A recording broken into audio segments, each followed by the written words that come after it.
4, 3, 2, and we are live here once again at In Your Head Wrestling Radio. I am the internet icon, the pride of the pilgrims, the hardcore headmaster, Jackie Jones. Lost my right-hand man, my audio soulmate, and the enforcer of the Headyverse. 1 inch biceps, the power goat. I'm the boss baby, the man who tells you what to do and all that jazz. And I'm here for the bunkhouse stampede. Bunkhead, bam, bam, yeah, Bunkhead stampede. The tour Stampede. starts tonight, and boom, all leading up to last man casting. But we actually have some rules here sent from Sal McGee himself. So when you zoom in tonight, first of all, 1 point for every hour you stay on the show.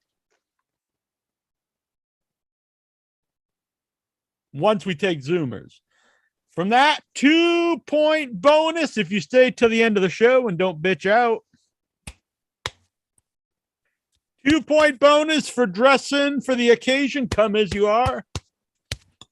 Unfortunately, Intra does not get those 2 points this week.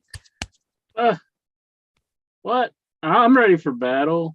2-point bonus if you barbed wire. Oh, barbed wire. No, I don't have any barbed wire. 2-point bonus if you present a folding chair on the show, not just sitting on one. 3-point bonus if you get a table live on the show. If you set up a table, not just you got a table. I got a table from you. You got to make this. You know. Mm-hmm. Now we're getting into the big points here. 5 points if you would do a blade job here on the show. 5 points. 7 points if it's hard way color. Can we do that on YouTube? I mean, anything can happen. We're pushing the envelope here and in your head. 8 okay. points if you take a dive off a ladder. 10 points if you light yourself on fire. And 13 points if you rip your pec right off the bone.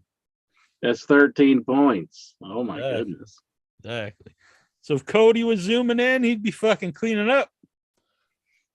I don't think he's going to be zooming in, though. He's working for WWE now. Yeah, he's a fucking bitch. But where WWE says, if you do any podcast, you'll be severely punished. Exactly. Punish him. Punishment must be dealt. Exactly. Bring me my right-hand man. Mark Khan or whatever his name is. Which Khan is he? I know Tony Khan, but I can't remember the WWE Khan. I'm not sure either. Steve Khan. I just know him as Khan.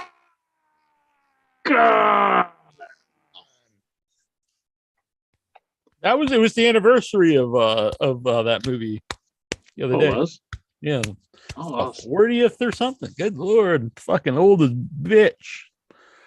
You know, back in the days before I watched Star Trek, I went, and that was one of the films that I watched was The Wrath of Khan. Reed, I watched it before I watched the original series.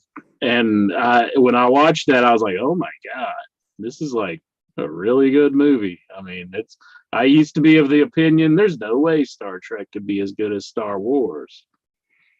But I was wrong. I was wrong. Severely wrong. And I'm going to blade myself for all the Trekkies out there. I'm going, Whoa! Yeah! Points! Hit the jugular! This thing doesn't even cut pizza, so sorry. It doesn't work. But I do have my Domino's stickers. Hell yeah. So if you call in tonight, I might let you pick one to add to my pizza cutter that doesn't really cut pizza. Sweet. Yeah. All right. Injure, before we start taking Zooms and stuff, we got to talk about it. Hell in a Cell. I'm ready to talk all about Now, I it. mentioned I'm the most honest man in podcasting. So right off the bat, I'm always going to say this till the day I die. I do not like that Cody Rhodes left, started a company. Well, that's all good. But I don't like the idea you start a company, you trash the company you left, and then you go back there. I will never like that. I'll never find that something to be proud of or honor the man for that. All that being said, I'm going to give the man credit. I don't know how smart it was, but he put on a hell of a performance, clearly in a lot of pain. And I'll perfectly honest, without that match on the show, it would have been a fucking waste of time. Definitely the match. I don't think anyone's going to argue that was a match of the night. And it was honestly the only reason I think to rewatch it. Jackie Jones, I would probably agree with you. But the thing is, I've been a bad wrestling fan. What? I didn't watch the show. Whoa. I didn't watch Raw.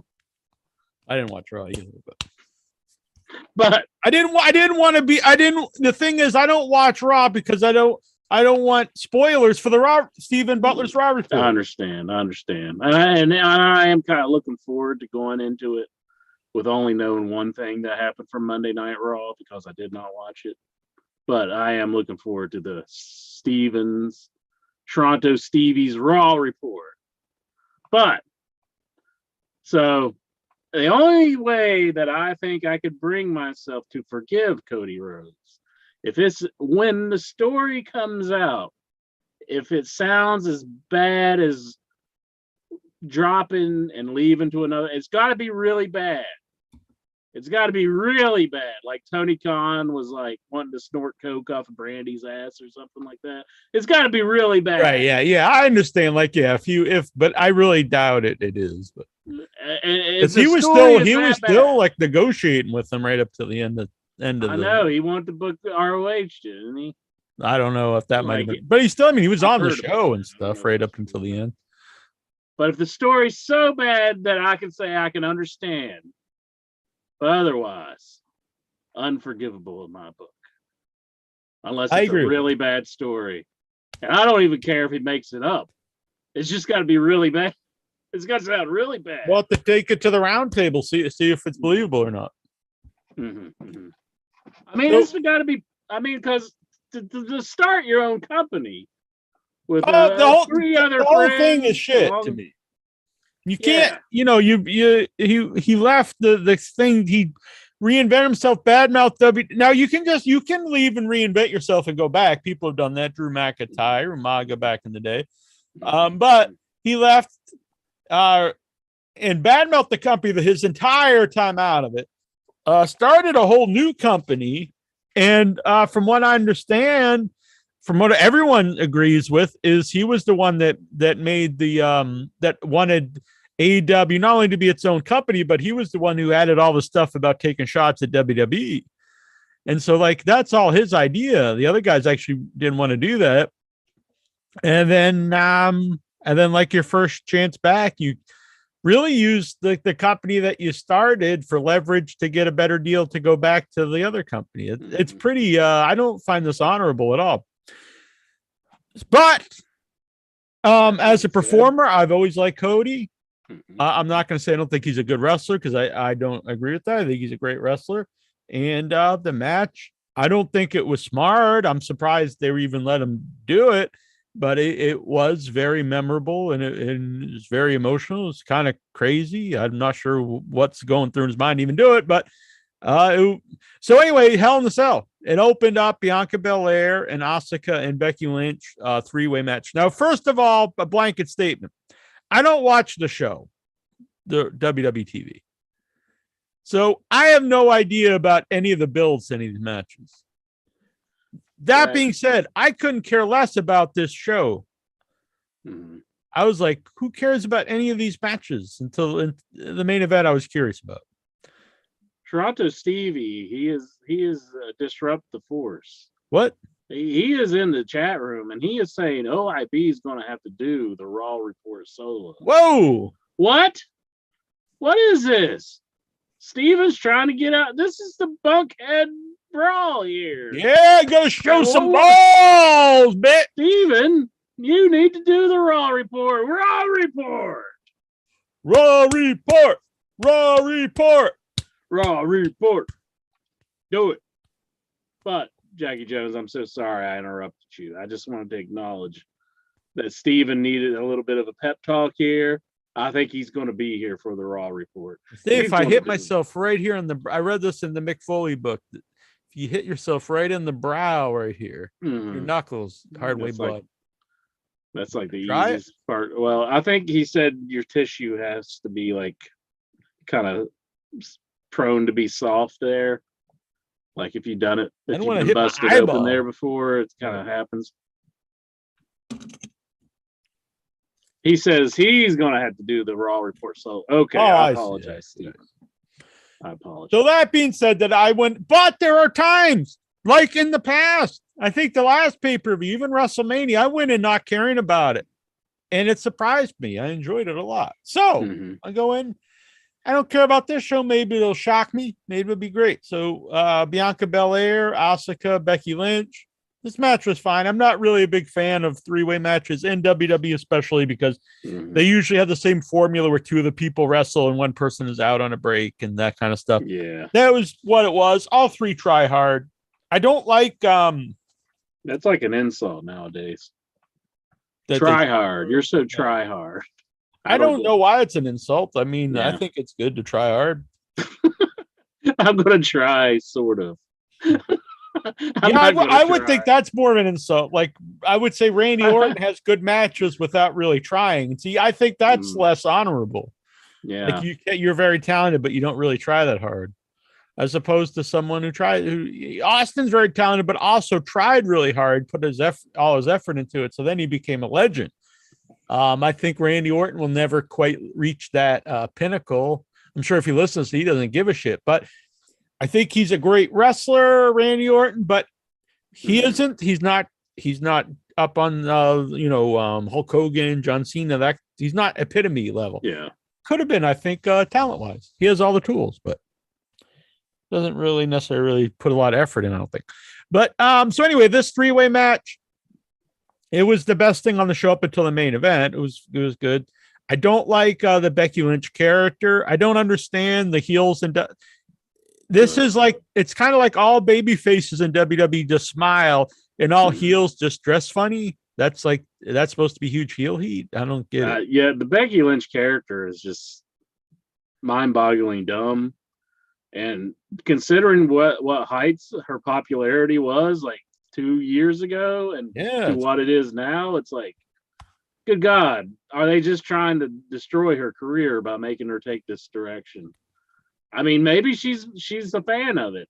I don't see how. I mean, because she was huge 2 years ago. And she came back and everybody was excited for the SummerSlam match. Yeah, I will never understand this. And she comes out and she turns into a heel. It's like, why?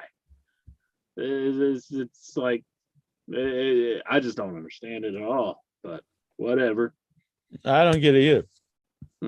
So that and I don't like Bianca Belair's character either. I think she's a very talented wrestler, but she's very cocky. Yeah. And not like in a rock way where it's kind of like endearing. It's just like she really has a huge ego and she just her whole character is just talking about being the best. And I don't really think that's a great way for the baby face to be. No. I find her very unlikable. Yeah. There's not many like everybody. I mean, there's not really a person who's a baby or anything, but yeah.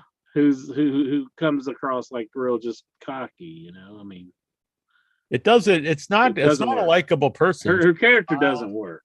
No, maybe it would work as a heel, but I don't like it. The commentary was bad the whole show, but it always is. But they were putting her over like she was, I mean, beyond just being like really good. Like they're saying like she's not, a normal person. And I'm like, it's not like she's like an Undertaker, like she's like supposed to be like a supernatural, superhuman character. It was very odd. I just thought it was over the top what they put over, but the match was good. Mhm. The next match right away, I was like, oh God, this is on pay-per-view. Fucking Omos, and I like MVP, but Omos and MVP versus Bobby Lashley. Like, who the hell wants to see this?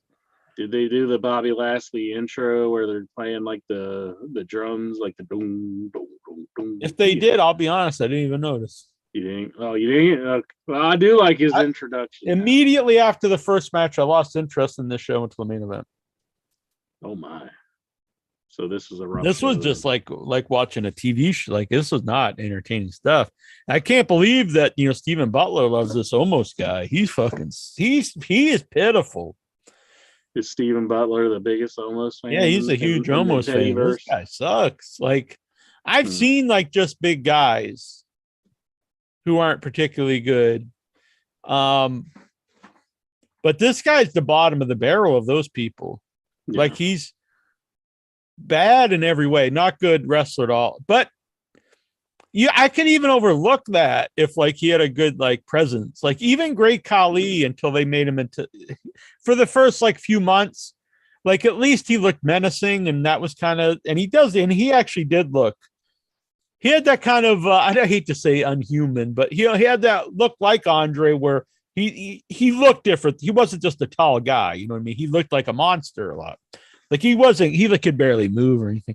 But I would honestly say Khali is much better than Omos, even though he's probably couldn't move even as well as Omos. But he had a more menacing look. This guy just looks like a guy. Like, if he wasn't tall, he's not menacing. He's not scary. Yeah.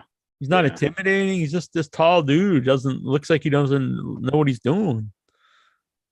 That's kind of a thing that goes around with all the tall guys. They normally have that look of not knowing what they're doing. I honestly think that the other tall guys in WWE would be better to push. That guy, Commander Aziz. Like, I'm not saying this guy's like the fucking best, but he at least like seems like he knows what he's doing. Well, he's not quite as tall, but I think he's a lot better. The word hot off the presses here in the chat room is that his partner, Apollo Crews, has showed up on NXT as just Apollo Crews without the accent. So he's no longer doing the accent. Interesting. That comes from Steven Butler. I honestly think Apollo Crews is going to be a guy like, although Dolph Ziggler had the world title one, but he's going to be like him or Bobby Roode. They'll be there forever.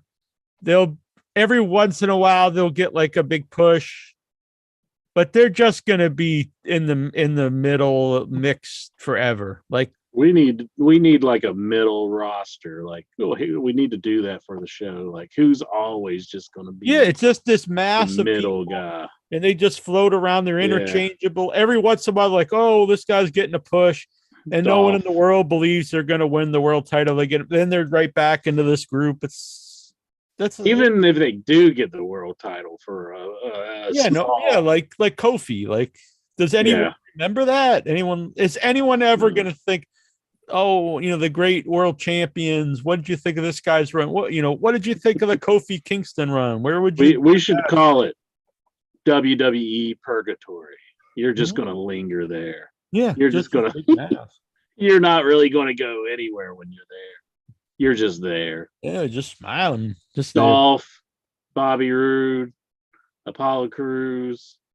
Pretty much a whole roster. Ezekiel. Tommaso Ciampa. I'm going to put him in there. Yeah. Because they brought him up, and he's just. I don't know if he'll stay there though. I'm taking him back because I think he will eventually just leave the company because he probably won't be.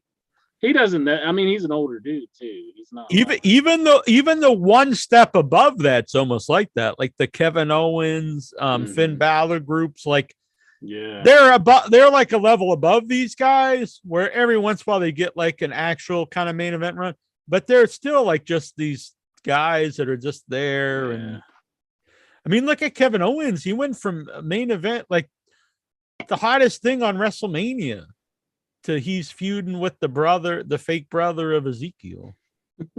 That's That's a pretty big step down. Yeah, this is although I will say he is funny in the role, but that is sure. a big step down. Yeah, I think they ended it already. I think I saw on Facebook. Oh, really? Yeah. Oh, okay. Well, shoot. I'm sorry I didn't see that. I don't like to bring this up because I myself have acne scars. I had bad complexion as a kid, but I think someone in WWE was trying to be like a dick to him and made him shave the beard because it really brings out the his bad complexion and the deep scarring on his face. Mm-hmm. It's not a plus. I think he intentionally had that beard to cover that up because you never noticed it until he shaved. It didn't help his look at all in any way. No. How did they get word that he had these scars? I don't know. Could they I don't know. See it just doesn't that seem like something they would do though if they knew that? They're like, let's try to embarrass this guy. Probably, yeah. They're very petty people and they want to do things just to destroy somebody. I don't know why, but I don't know. Yeah. This match is exactly what I assumed. I don't watch a show and watch it in 4 years, but if you told me it's Bobby Lashley versus the manager and the big giant guy, what do you think's gonna happen? I'd be like, oh well, I guess the hero beats the manager. Yeah. So the big guy doesn't have to do the job. That's exactly what happened. Which is, I guess that's fine, but like I knew it was gonna happen. It wasn't entertaining or interesting. Kevin Owens defeated Ezekiel. I don't even remember this match. I guess it happened.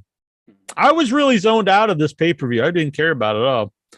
And I actually like both these guys, but I don't remember that. I don't like like you said, he might be funny in the role, but I like them a lot better as Elias. So, well, I think Kevin Owens is funny, bantering with. Yeah, this was a match. Ezekiel. It wasn't, it was whatever. It's fine. So you do not wish to hear Zeke speak? They didn't really do much. This was more of a match as opposed to like maybe if it was a promo thing, I would have liked it. I don't know.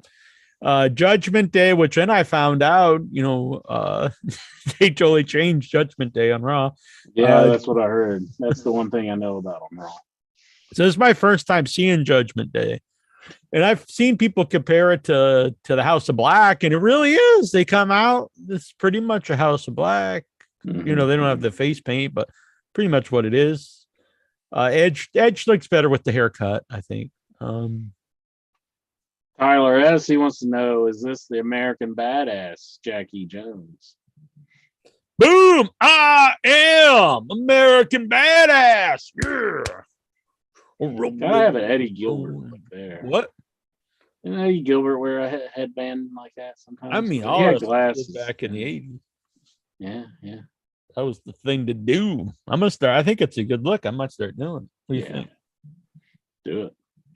I also brought this down. I wasn't sure which I was gonna go for, the bandana, or this is an actual like a leather cap. This is, and it's leather. It's an actual leather one.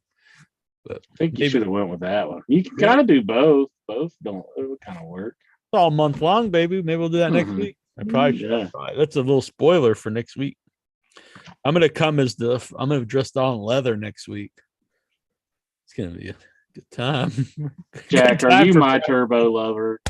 What? Are you my turbo lover? I don't know what that means. No.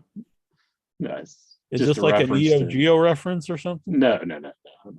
It's reference to Judas Priest. Oh yeah, I'm gonna be like cruising, back in the 80s movie.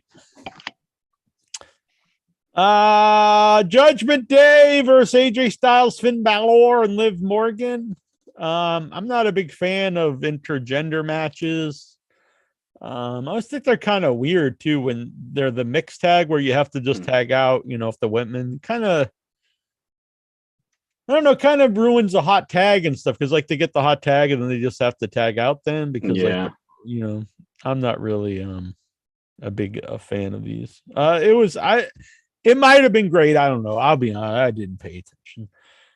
Then this one, I actually the next match, I just actively left the room.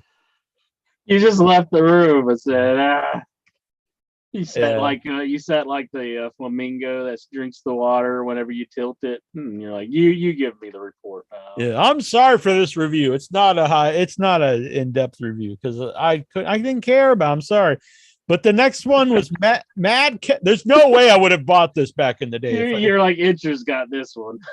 Yeah, if exactly, I could have just lied my way through it, but like I do normally. But no, this one guy got pissed at me on Facebook because I was eating dinner and the pre-show was on, and I was like, these pre-shows, they're unbearable. I try not to watch them, but I was I was eating dinner before the show.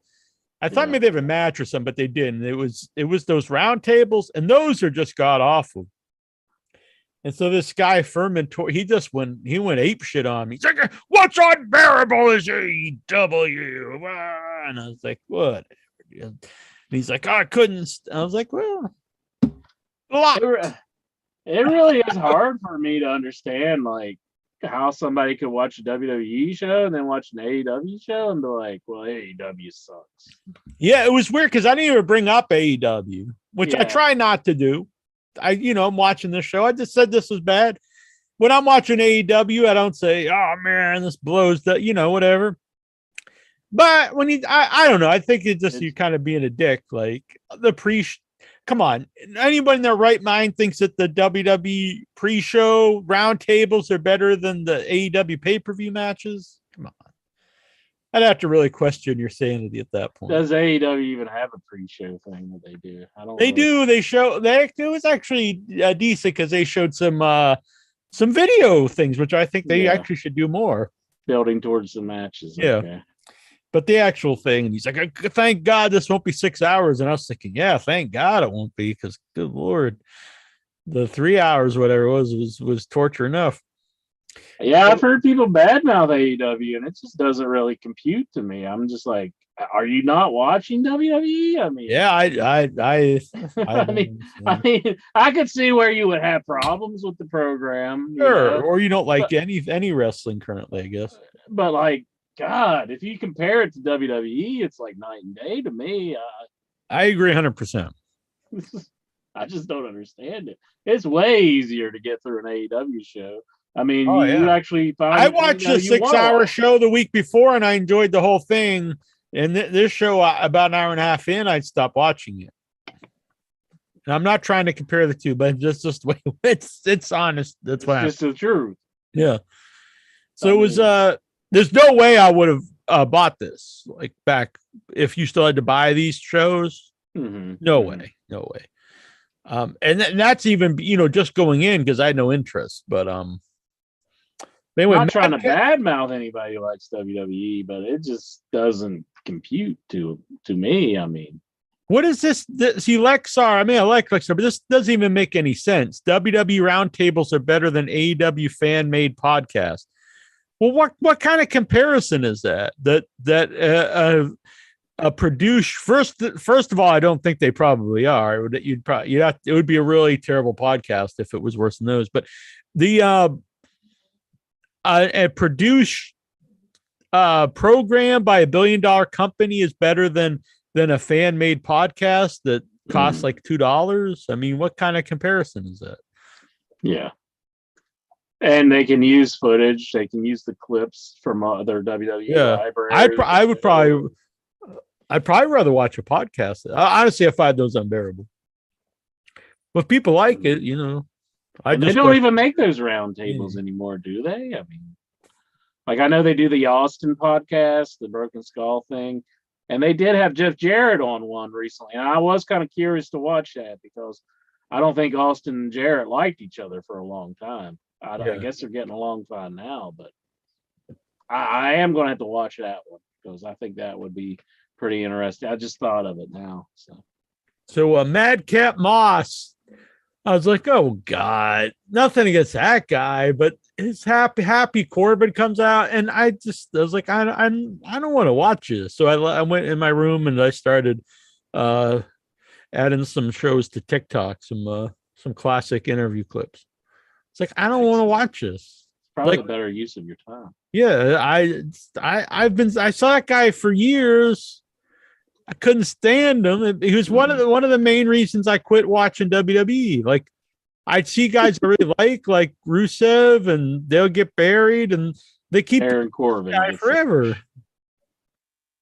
Baron Corbin, and he's still being pushed. Vince loves him, I guess. I don't know. I mean, what's good about this? I don't understand. Like he's not a good wrestler. I mean, I've seen worse wrestlers. It's strange what you got to do to endear yourself to a man who will fire his own son and his daughter, apparently, and his daughter now. Apparently, he has removed her from her position. Yeah. So it's just like, whoa. This is a very bizarre old man. Is he just losing his mind and just getting cranky with everybody? Yeah. I mean, you don't want to piss your family off. I mean, and that seems to be what he's doing. It's really weird. Andrew's Horror Show, Nasty Ricardo's up. I like that, Nasty Ricardo. I can never roll my tongue, though. Mm-hmm. So apparently Madcap Moss won. I didn't watch it. And then the next match I didn't watch either because I don't give a shit about it. You're already gone and you didn't even know. Yeah, and it did Theory, the idea of watching Theory versus Mustafa Ali did not interest me to come back and watch. I'm sorry, everybody. I didn't watch it. But, yeah, maybe it was great. I don't know. Oh, this is some good coverage. Apparently it was for the U.S. Championship. I don't know. But the next match, I was like, okay, I got to go watch this. It was weird, though, because, like, I guess the main event was Cody Rhodes versus Seth Rollins, but there was no world title match on the show, which was interesting. Yeah. No tag champs. And I think Roman's got a killer contract if he doesn't even have to show up to pay-per-views now. Yeah. So he's like, no house shows and not all the pay-per-views. I get some pay-per-views off. So there was the U.S. belt, apparently the Theory defended, and the women's match that opened the show was for the WWE Raw women's. Uh-huh. They haven't unified it. They unified the men's and the tag, but not the women's. That's weird. So anyway, Cody Rhodes versus Seth freaking Rollins, Hell in a Cell. I'll admit it was funny that Seth Rollins comes out with the yellow polka dots making fun of Dusty. Yeah. Okay. That's but cool. I don't think that was fitting for Hell in a Cell, which is like the end of a blood feud. You know what I mean? So I don't think comedy fits there. Yeah. But I mean, it didn't make a big part of the match. I just don't think that that was fitting for this setting. But in another match, it would be fine. I mean, Cody, they had mentioned they mentioned the whole show about he tore his pec right off the bone. And as much as I said it, I almost thought, did this really happen? I almost think like they're just saying it so because we've had a lot of injuries in wrestling, unfortunately. And I was like, are they going to say, Cody's more of a man than like Punk, because Punk's, going to take time off for the injury. But no, he came out. Oh my God. Everyone's seen the pictures by now. I'm sure. Purple all the way up. Blue, yeah. Sweat and swollen. And that was crazy.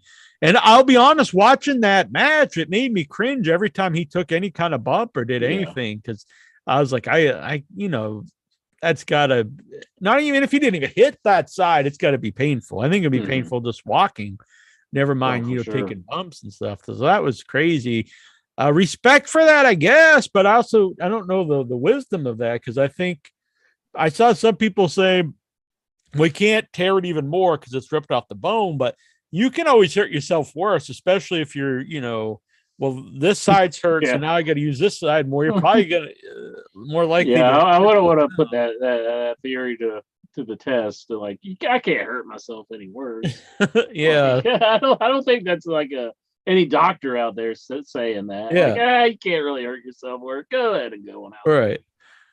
So, that aside, the wisdom of this aside, the match was great, honestly, and.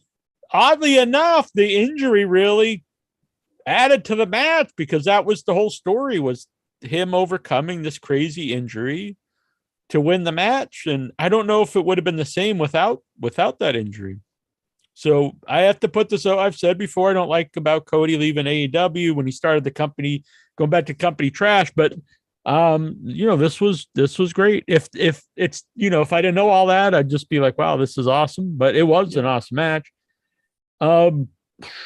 Crazy. He's had to be in insane pain. He brought out the bull rope. That was fun.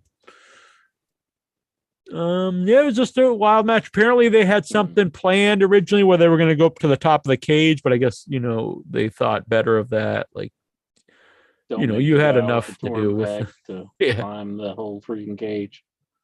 And it's like 2 stories up now. It's not like the Hell in the Cell one. Yeah, know how tall that one was. This one's like really tall. When Cody came out, the crowd was split. This is my first time seeing Cody since the last pay-per-view. And, I heard he's so over and stuff, and there was a lot of cheering, but there was also a lot of boos. I would say it was almost 50-50. A lot of people were booing him. Well, that's probably new for this show. I'm not sure exactly where they were, but most of the time I've heard a lot of cheers for him. Yeah. Where was it? Chicago, which is, a lot of okay. Chicago's they'll give you some bad reactions. So if they don't like you, they let you know.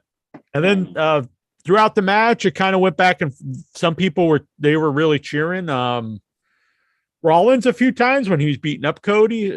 But by the end, he had really got the fans back into him, and I think it would be hard not to at that point when you see the guy wrestling like that. But I don't think that'll last forever. But the time he's gonna get in, this time off's going to kill him. I think because I think when he comes back, he'll probably have a little like, oh yeah, Cody's back, but I don't think that's gonna last for him long. I've been wrong before. Yeah, I don't. Booing him already by now. But. So it looks like they're hell bent on really pushing him, which I give them credit for. I didn't know if they would, and I think when you get behind someone, you shouldn't half-ass it. If this is a guy you want to push, do it, and they're doing it. So I give them credit for that. Terrible timing, obviously. They're saying that he was probably going to win Money in the Bank, but now I would think time-wise, maybe he comes back and wins the Rumble. I don't know. I think this is going to hurt him very badly because I think, especially if someone else takes off in this time, in the time he's away. If you're not there and Vince is doing things. You're not there in his vision. He's probably going to forget about him when he gets back and just say he's done with him. But they are paying him a lot of money. But we'll see. It's hard to do, and I think at current WWE because it's so scripted and they really fight if the crowd gets behind someone that they don't foresee as being a guy. Mm-hmm. But all that said, this right now with Reigns, having such a short schedule, Cody being hurt. If you're a talented babyface, if you could really go out there and shine, I think this would be the best time to, get a main event push. Like someone sees something. The problem is the company really has to see something in you and then also get behind you, which they're not very good at. They used to be good at that. They saw the crowd was behind Steve Austin, McFoley, the guys like in the 90s, but they haven't been very good at that for a long time. A few guys, Punk and Danielson, but those guys were like so like it would have been impossible to ignore that. But if someone can really go out there and shine, they need some big stars. So if you can do something, I don't know. I don't watch the show, so I'm not sure who at the top of my head who I would even think of could take off. I don't know. Most of the guys that are like pushed are older guys like Edge and Lashley. We got a question in the chat room. Big news. Everybody else wants to talk about this. Andrew Horror Show. He wants to know, is the MJF thing a work where MJF cut his pipe bomb promo, as they call it, and he called Tony Khan an effing mark at the ending of it? Yeah. Well, first of all, I'm going to say it doesn't really matter to like it or not, because I thought this was one of the best promos I've ever seen in my life in wrestling. And so it doesn't matter to me if it's work or not. I enjoyed it. But do I think it's a work or not? I think it started as a total shoot. And then I think they have to be working together, or I don't think they would even left them on the show. I think it was started as a shoot, like you said, and now it is a work. I think MJF, we've been saying it for forever now, that he's one of the best guys on the mic in the company in wrestling. I mean, so I think he does phenomenal stuff with, talking and stuff, but I definitely think it is a work at this point. But they're putting a lot of stuff into it, which I like. Like they took them off the opening, they took them off the website. There's this thing saying that, I don't know how true this is. If this is true, they've worked their own company, I guess. But Time Warner said they don't want to take him off the opening of the show and not to show any things. If that stuff's true, they've actually worked their own parent company. I don't know, but I doubt that's true. But who knows? Maybe it is true. I don't know. Yeah. Maybe they didn't like this bomb. There had to have been a meeting between Tony and MJF. And because why they wouldn't just let the guy walk out there. And I know they eventually cut off the mic, which I think was well done, but they wouldn't just let him, go out there and talk for 20 minutes and no one will come out. They're not going to give him that amount of time or any time. Why would or have like behind the scenes references in it, where he doesn't have to work and do stupid things like all the other guys do because he's better than them and all that.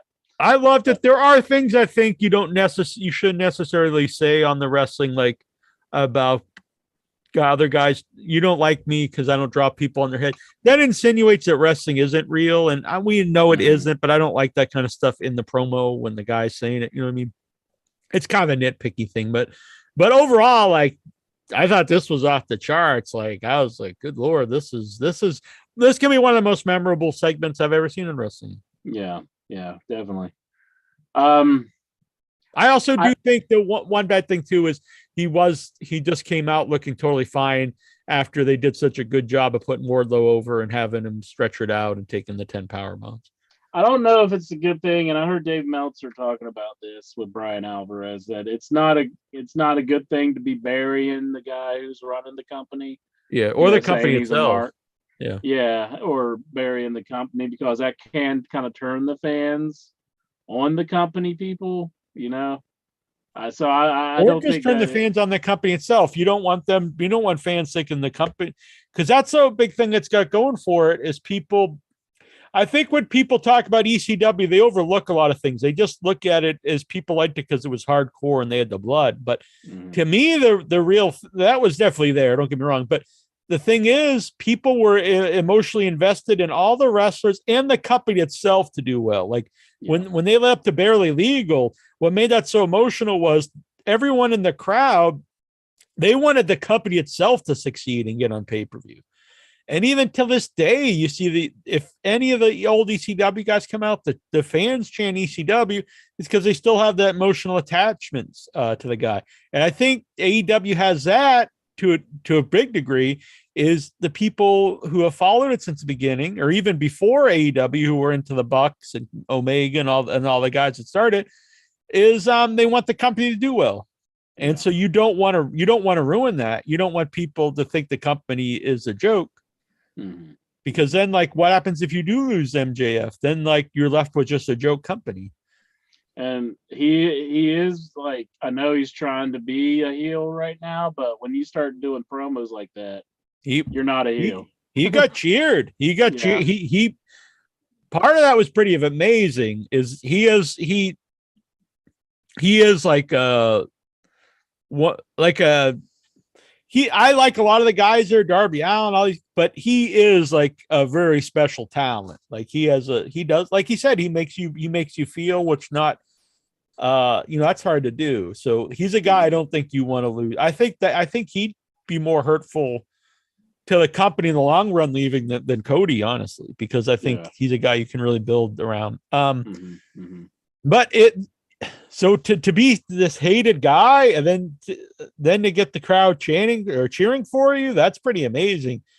But like you said, if you do that and they're cheering for the guy who's making fun of the company and you make your whole company the heel, yeah, don't think that's wise. But no, it was just a one-time thing. So don't want to get that too repetitive. I also do think they rely a little bit for this time it fit, but I do think they rely a little bit too much on a lot of the Jim Cornette insults. Like it's the other guy though, to me, is his delivery is just the shits. Dan Lambert, but I mean, that's his whole character. Is he repeats the Cornette stuff, and then and MJF was supposed to be a heel, but MJF, he's turning into a face whether he likes it or not. Mm-hmm. I think eventually they're going to be stuck if they want to keep him a heel, they'll be stuck in that position where they got to fight the crowd. So this is kind of the crowd starts loving him. Just go with it. This is kind of setting up a storyline like Austin McMahon. I don't think Tony Khan's. No, you don't have the McMahon. I don't know who that would be. This is the one time. I know a lot of people are obsessed about the matchmaker and about they wanted Regal to be the match. And I always thought who gives a shit about the matchmaker? But this would be one time you would want a good heel authority figure if you are going to do. Because I don't think Tony can do it. No, it's not really a guy I know some people do hate him online, but I think the people that hate him online are never gonna really like AEW to begin with, or give it a chance. Yeah, so I don't think you want to really appeal to those guys, because I think if you appeal to that audience, you're scaring away your core audience. When MJF was going on this promo about he's a mark, basically he should be behind the guardrails. It's but what exactly entails somebody to be running a wrestling company to begin with? I agree. This worked for the promo to watch it for me and enjoy it. But the idea that if you are a fan of wrestling, you shouldn't run it, that doesn't even make sense. I mean, I think it's weird because guys like Cornette, he grew up a huge fan of wrestling, but then yet he's against other fans running wrestling, even though that's what he was. And you always had to, at some point in time, you go from fan to but where else would you come from? Mm-hmm. And they're always against people who aren't wrestling people running wrestling, but then they get mad when a guy who is a wrestling fan runs it. I don't get it. I think it just boils down to that money is power. And if you got the money to run a wrestling promotion, then all the wrestlers are going to flock to it no matter what, so they can get some money. So what's the difference? I mean, he can run a company because he has the money. Yeah, and almost all the veterans, not only the money, but they actually enjoy being there because, up until now, there wasn't a lot of politics and everyone got along and wanted the show to do well. But I think we're starting to see some of that deteriorate. But Golgo says, I could be wrong, but I think MJF is going to go to WWE no matter what. To me, if he is, you can't build around him right now. If you know for a fact he's leaving your company in 2024, I know that's 2 years, but I don't know. I wouldn't do big angles with him, especially this angle. Yeah, because what are you going to do? Build him up for 2 years as the guy, make the company look like idiots, and then that guy leaves and goes to WWE? I think that would be a huge blunder. Yeah. I really don't know what you could do with MJF if he's 100% leaving to go to WWE. It's not like you want to make him any bigger than he already is. Right. And you still want to capitalize while you have him. It would be a shame that you're just going to, not use him, but still it's he's definitely a superstar. So, I think maybe they got him into a longer contract maybe, but who knows? Andrew says, I think if AEW tries to pay Bray, they can't pay MJF. I don't think that's true because I think they have he is a legit billionaire, so I don't think the money issue is ever really going to be that big. Why would you want to choose Bray Wyatt over MJF? I wouldn't. I see giving Bray a shot. If that he does have a following, but if you had the choice, That another thing even though I love the promo, I don't think you should go too much into making fans not like ex-WWE guys when you have a lot of them. Otherwise, it defeats the purpose of bringing them in.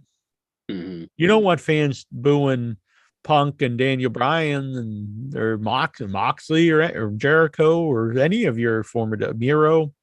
Yeah. You got some really talented guys. I don't necessarily think you should hire everyone from but some guys to me are always no brainers and definitely help I don't think the company would have been successful in the beginning without Jericho or Moxley or a lot of these guys.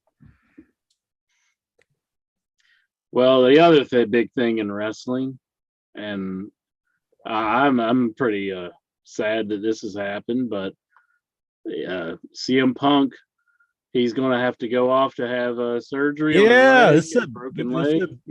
This is a shame. I'm a huge Punk fan. To me, it was one of the best, probably the best moment of last year, the Punk return. Mm-hmm. And then him winning the title, I thought was awesome, and I really thought we were going to get into the Punk reign, which I was really looking forward to. I really liked the Punk with FTR. I think that's a good fit.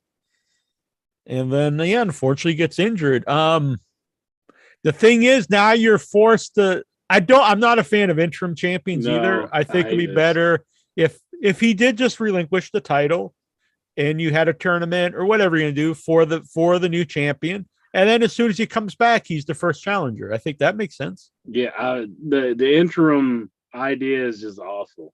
I agree 100%. It's wrestling. You can always put it back on him whenever he gets back. Or they could have had like a quick run-in where somebody, takes him out or something. And I hate to. You never know with any surgery. What if it doesn't heal up?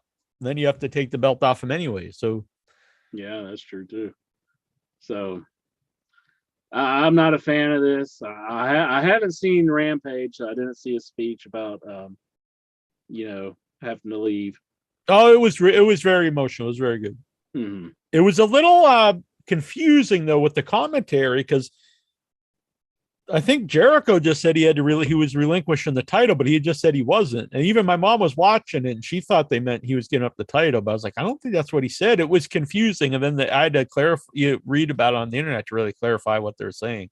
It was a little convoluted. I know it's it was a last minute thing, but it was kind of convoluted. Like, so Moxley's the number one contender. They're going to have a battle royal. The winner of that battle royal fights Moxley, and the winner of that match then goes to the Forbidden Door to be the interim champ.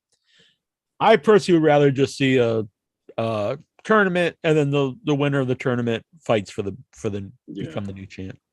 And I've heard they've had a lot of issues with New Japan where they're trying to they can't necessarily put certain talents with other talents because they don't want to have them losing. Or so now this is a whole because they had Tanahashi going after CM Punk. So who's going to Yeah, it would be interesting if they have a Japanese guy as the interim champ. Yeah, I do think this is a time to be creative, and think about putting the belt on someone maybe what everyone's not thinking of. Then that doesn't mean just like put on someone like to be stupid, but someone that you can build up, while Punk is away. As a new top guy, and then when Punk comes back, you have the big match. So it will be interesting to see who they go with. I'm a big fan of Moxley, but I don't necessarily want to see Moxley get the belt again, just because I think at this point it would be cool to see something new. I'd like to see Joe get it. I would like that too. I think that'd Andrew be cool says a perfect time to give the belt to Wardlow. Okay, I think that would work too.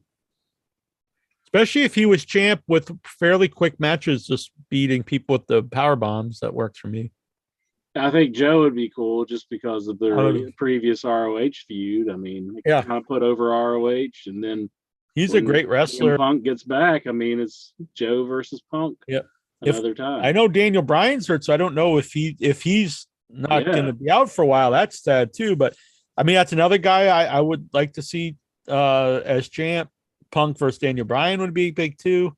And so I've seen people say like there's not many, but honestly, they're loaded with, I mean, Miro, I was so happy to see Miro back. I think that's a guy you could put the title on. There are like a solid group of guys you could do it with. Miro's promo was pretty awesome. I like Miro. I love the Miro character.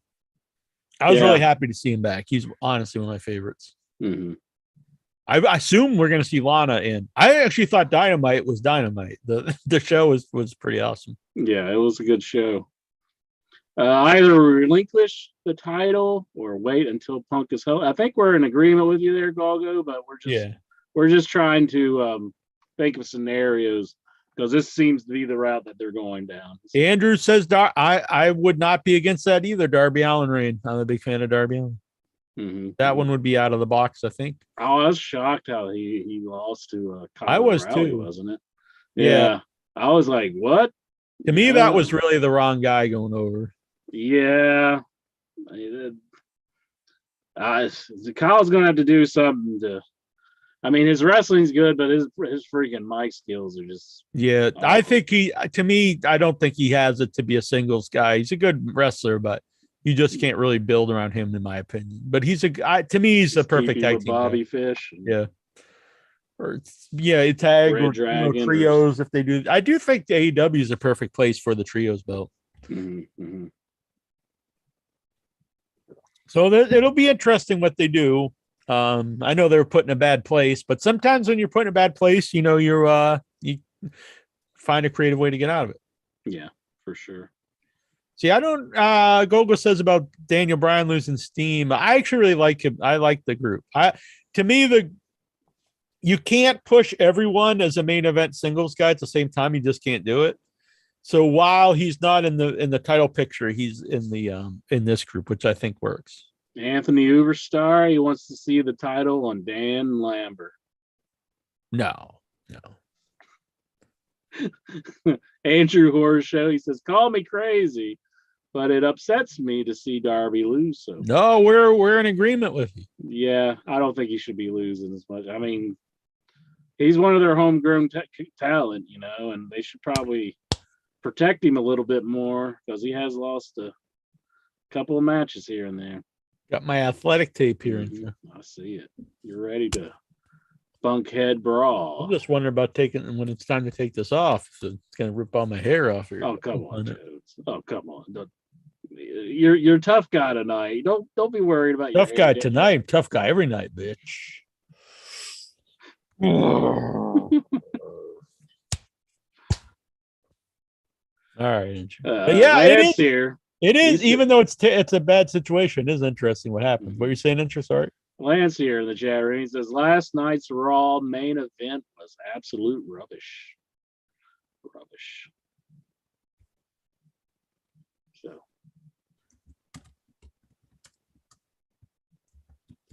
No, we're not a fan of it either, Lance. We were kind of talking about that earlier. That we think he should probably relinquish the belt if he's hurt, or maybe they could have did a little angle where they took it off of him. So. How was the casino, Jack? Mighty Lexar wants to know. I had fun. I went up with my mom.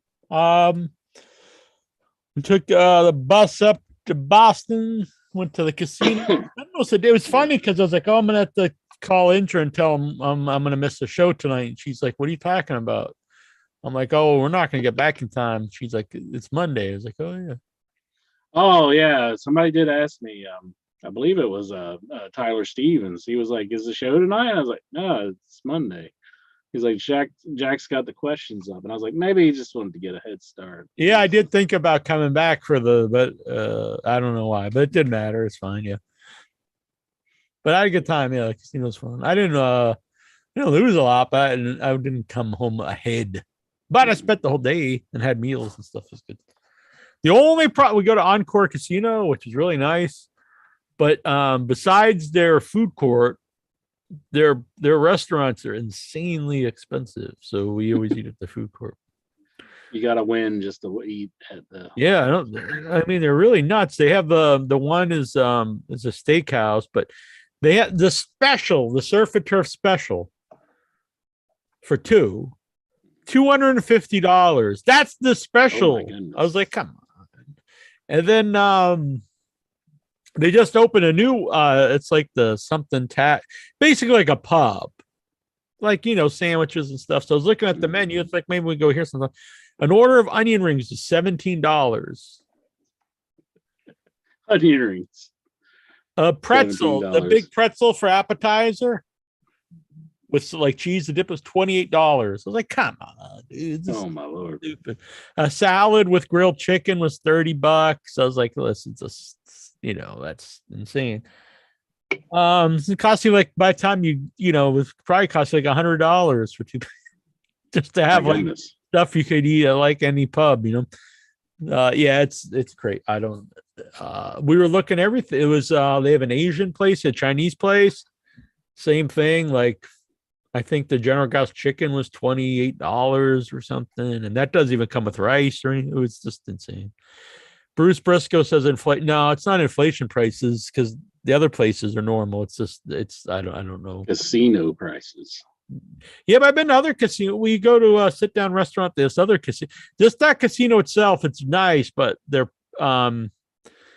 everything's very upscale. At the casino I went to, they used to have a burger place, and it was pretty reasonable. So yeah, we at the food court. I say food court, but it's actually a nice. It's I forget the name of it. It's a burger place and a North End Italian place, so it's pizza and subs and stuff. But they're good too, and they're not that cheap either for a food court. $7 for a slice of pizza, but it's better than paying like $17 for onion rings. But the other casino we go to, they have a sit down restaurant. You get steak and stuff for like $20. It's like normal. This one is just the steaks are listed per price per ounce. And then they come with no sides. You got to buy all the sides. Do you get to go back to the kitchen and weigh it to make sure they're not ripping you off? Yeah, and you got to pay it's like $12 for a potato. Jeez. Who wants to get you get a steak and it comes with nothing? You got to pay another $12 for potato and $12 for some green beans. Like, what the fuck? $12 potato is pretty expensive. Yeah. Mm-hmm. All right. But for people yelling about buying these were the prices here ever since the place started. So it's been around for years. It's way before. It's just an expensive casino. I don't know why. The rooms are very expensive if you stay there. They have a $40 million whatever it is statue of Popeye. Why someone would spend millions on a statue of Popeye, I have no idea. But that's pretty awesome. It is pretty awesome. You don't see Popeye much anymore, No. I'll find it for you if you want to see it. I'd love to see that. I like Popeye Encore. I forget how much it is. But yeah, even like average night there is like $500 to stay there. It's it's a very nice casino, but it's upscale and expensive. What can I say? Anthony Uberstar, he's saying Raw report time. Yeah, 1 second. We're getting there. Well, everybody loves the Raw report, but this is Bunkhead Brawl night. Exactly. Bunkhead Brawl. We're just gonna show some Popeye. I forget the actual price, but it's multiple millions. It was a big deal when the place opened. I am what I am. That's all that I am. Where's Olive? Oh wow, that's pretty awesome, though, isn't it? Yeah. Oh, I'd love to have that. Yeah, it's awesome. It's bigger than a person. It's huge. Then they also have a big they have a Ferris wheel there. I mean, it's a really cool place. It's just is that owned by Wynn? Yeah, yeah. It's Encore Casino owned by Wynn. Okay. So yeah, he's got the Wynn Casino out there in Las Vegas, right? Yeah. Let's see.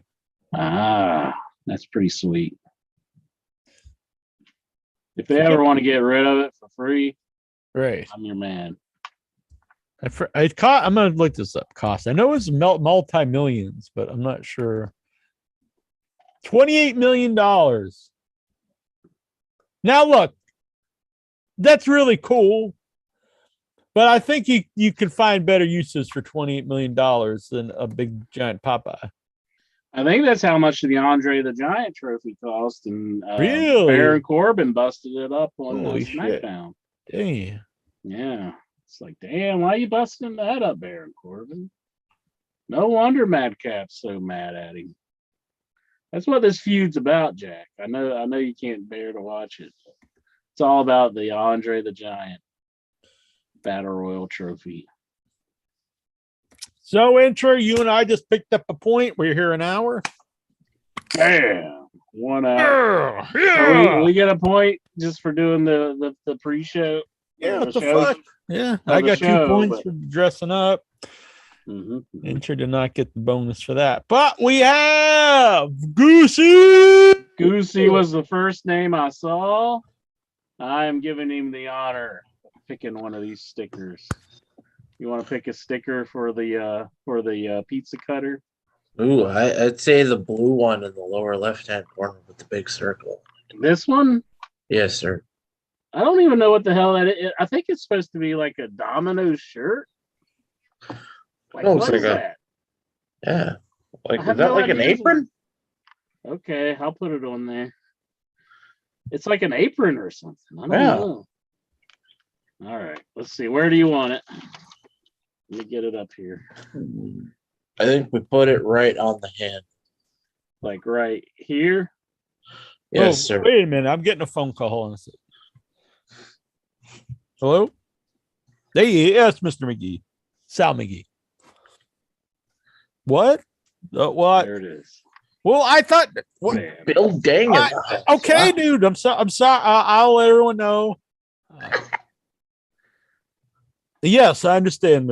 Yes. Okay, Sal. I apologize.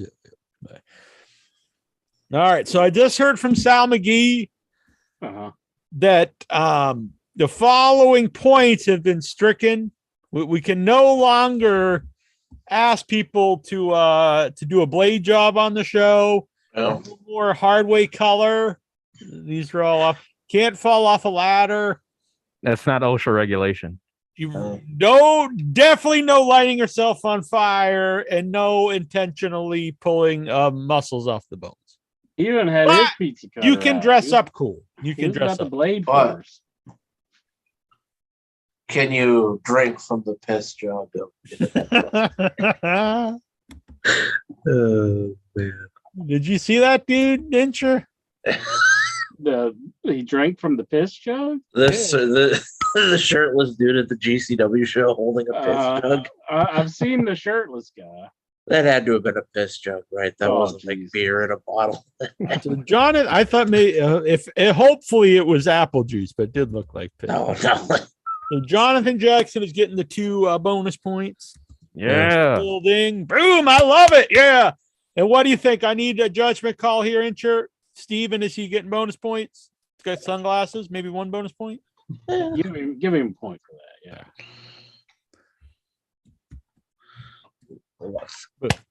Steven, would you like to pick I a appreciate sticker? it though, Steven. Are those safety glasses, Steven? But this was buildings really made me happy. Would you like to pick a sticker? Oh, I'm a sucker for dominoes. How about the God, you guys. domino one right above the This one? red? Right here? Yeah, nice dominoes. I like those. Okay, this one here. Okay. Jack, in follow up to one of your guests. This came in the mail. Hell yeah! Looking forward to reading it. Oh, Solomon! Oh, Goose, getting the bonus points. Yeah, I like that. Yeah. My boy Goosey. Where you want it, Steven? Beside it or lower? Other side? Oh yeah, put it on its own right there. I That's want it on your left ass cheek. Whoa. so you say no blade jobs. No, Sal McGee has put the ixnay on the blade. In job. honor of the Sheik, I brought my pencil. Oh, damn. He was going to. Damn, man. HeadyCon would be amazing. But I'm proud. No other podcast is taping their fists up, wearing fucking from a hardcore lumber yard, fucking hammers, hard hat, Getting safety, shit done. fucking yeah. What was that group in WCW? Men at Work. Hell yeah, we got the new member, Men at Work. Mm-hmm. Yeah. All right. It was Jonathan Jackson Village next. people? Oh, sorry. I Hey, gave what? Jackson their full 2-point bonuses. Thank you. Jonathan, would you like to pick a sticker? Let's see. Let's get the red one down there at the bottom. This one? Yep, so it'll blend in completely with the pizza cutter. Excellent. I'm putting the Zoom link here. If you guys want to zoom in and talk with us, you can talk about Good stickers place. with Fincher. How many stickers fit on this thing? I don't know. We'll find out, I guess. Oh, what's that? Barbed wire? Oh, man, look at that. Getting the bone. Oh, wow. He's got the barbed wire. He gets some points. Damn, Lexard's going to town.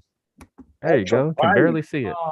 And if Sal McGee didn't call in, he would be ripping his face all apart right now. And Jackson, I know he would have been just slamming the hammer against his nose. Blood would have been spewing. We got a first aid kit on site though, so I'm all right. Blood would flow like wine. Song man, you want a sticker? You want to pick a sticker? Well, I wouldn't mind probably Domino's, so I would do the top one. This one? Oh, the next one. That one? Yeah. Okay. I'm with Andrew. He says Domino's is the ramen of pizza, not like good ramen. Look, I can go to Chinatown and get like an actual bowl. He's talking about what I used to call oodles and noodles as a kid. Those, 10 for $1 ramen. There. Lexar, your last one. Would you like to pick a sticker? Sure, I'll pick the one at the bottom, the red one. That looks like a bow tie. The other red one. Damn. The other one. Man, he's just glomming off Jonathan Jackson. Do you want it beside this one so it's just totally Yeah, so it'll blend in. okay. The goose is on the loose. Mhm. Goose Mysterio. Yeah. Dominic's illegitimate brother. The Dominiques. Oh yeah, should I say Goose Dominic then? All righty. Are we done with stickers, or can we get to? I think we can get Raw the report. raw report. All right. Well, do you want to go around the horn and get some topics? Oh yeah, we can get some talking. So Goosey, you're up. Any thoughts about the world of professional wrestling right now? No, I think my thoughts of wrestling can be described by one picture that we all saw. We'll go. I'm gonna go dig this up for everybody. The fat dude showing his man titties, With his holding piss the piss jug. He really epitomizes what most people think of as wrestling fans are like. Oh, yeah. And it's mainly true. He's setting us all back 20 years. While you're looking for the picture, is that Stellar Steven down there? I'll let him pick a sticker if that's Stellar Oh. Steven. How Chelsea Green kept a straight face. Stellar Steven stickers. Which one? You want one? I'm not looking at the camera, so I can't tell. Okay. Forget it then. Forget it. He's looking at nudie pics. Oh. No, I'm actually at work. I have to Oh. look at nitty pics later. Yeah, you can't. That's that whole thing. That's like NSF, not safe for work. That's the Yeah. reason they put that on there. It's NSF. I can't W. find the original pic here. I thought SFW was sex for work, but I was wrong about that. Oh, here we go. I hear So you. here we go. Here we go. Check this picture out. Boom.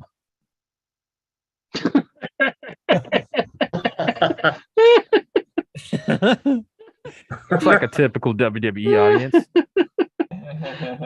I like his buddy there. He's giving the finger. He's like, Yeah. I love the camera guy looking at him like Jesus Christ. He's looking at the piss jug, thinking, Exactly. "Oh God, I don't want any of that getting on me." So Like, this just don't open it. This was who Lexar was hanging out with at the GCW show. I wasn't there for that one. I was there for the previous show, the Tournament of Survival Death. Tournament of Survival. What? They had a picture of you with them. What are you talking The about? one with hood flipped or whatever. Look at this dude. Look at that dude.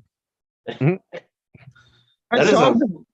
I saw him carrying that piss jug all around the show. That is a well physically built specimen.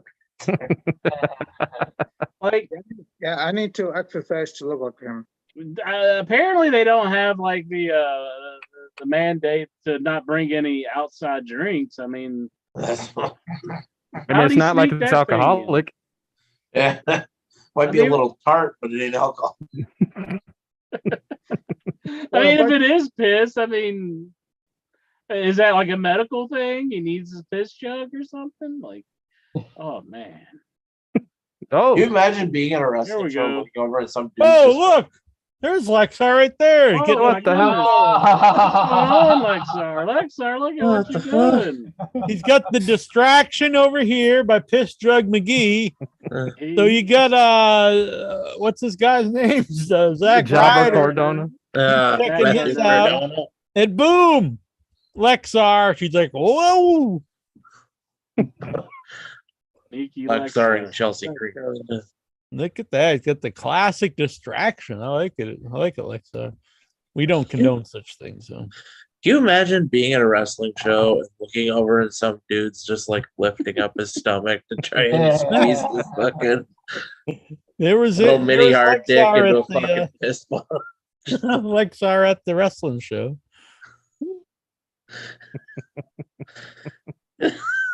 Best friends forever.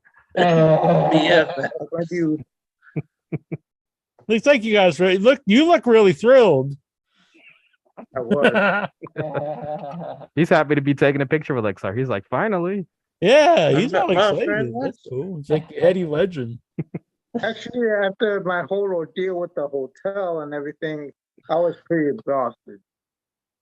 What happened with the hotel? They kicked you out for partying? No. I booked the hotel through a third party online app. And once I got to the hotel, checked in, I gave it my call. What? Yeah, you got really low there for a second. Get your phone out of the piss jug. You got to the hotel and the card or something. Yeah, I gave him the card and they swiped it and they said they can't check in. So I had to call the Snap Travel app and call them up. And I called them like 2 or 3 times because they keep hanging up. So I told the front desk, hey, I can't get through. So I Is this some big scam you were part of? Did you get scammed? They're a part of. They're a part of. You didn't buy this from that bot, did you, on Facebook? No.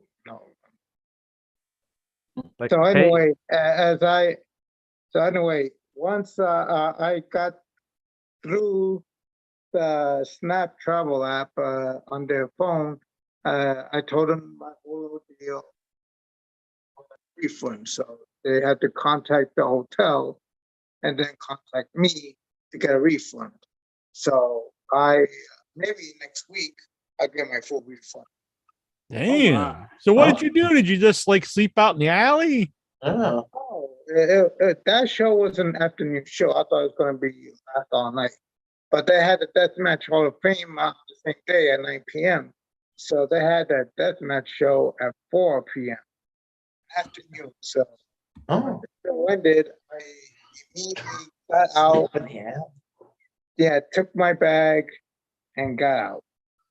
I did tell the promoter GCW Brett Lauderdale too, because we and I are friends, and he knew my whole ordeal about the accident that happened a couple years ago with the leg and the car accident. So, and he told all the deathmatch wrestlers. He told Man Pondo. He told Kobe Klein. He told me Gage about it. He told almost everybody. He told them all about your snap travel? No, my injury, my leg injury, how I injured my leg injury, yeah. The car. Did Nick Gage touch you and he healed you, right? Yeah, someone. I knew it. Gage is a god. He's a deathmatch god. He's a god, period. Do you worship him, Lexar? Do you pray to Nick Gage at night? Praise him every time I go to a GCW show. Good Lord, that's sad. So if like goes with the Gazarian, ask Nick Gage, are you a god? He's just like, yeah, I'm a god. it is very sad. It's a tearjerker. We have an angel among us, a god among us on this earth, and his name is Nick Gage. Good Lord. Oh God. So how was that show though, Goosey? I mean Alexa. What? Whoa. Wait a minute. Are you saying putting me in place? Are you saying he was holding a piss jug? What's wrong with you? Maybe that fat guy is Goosey. What? Goosey's much better looking than that. Yeah, that's worth the drilling. Goosey, I've been known to sleep in the alley. Oh, that's sad. If I ever caught a Goosey sleeping in the alley, I'm like, Goose, come on, man, let's go home. You can't be sleeping in the alley. He probably had problems with the Snap Travel app too. So I just looked it up. It looks like a upstanding thing, so it's too bad this didn't work out for you. I didn't sleep in the alley. Once the show ended, I took the last bus home to New Jersey, and I'm here. Late Saturday night, I got home about 1 a.m. Excuse me. All right. So that's how it ended. How was it? Did you like it though? Besides, sleeping and stuff, you're good. Awesome. You get any blood on you? No, but I did buy some merch. What'd you buy? I bought a GCW logo T-shirt. Hell yeah! Oh yeah. Why don't you wear it on the show?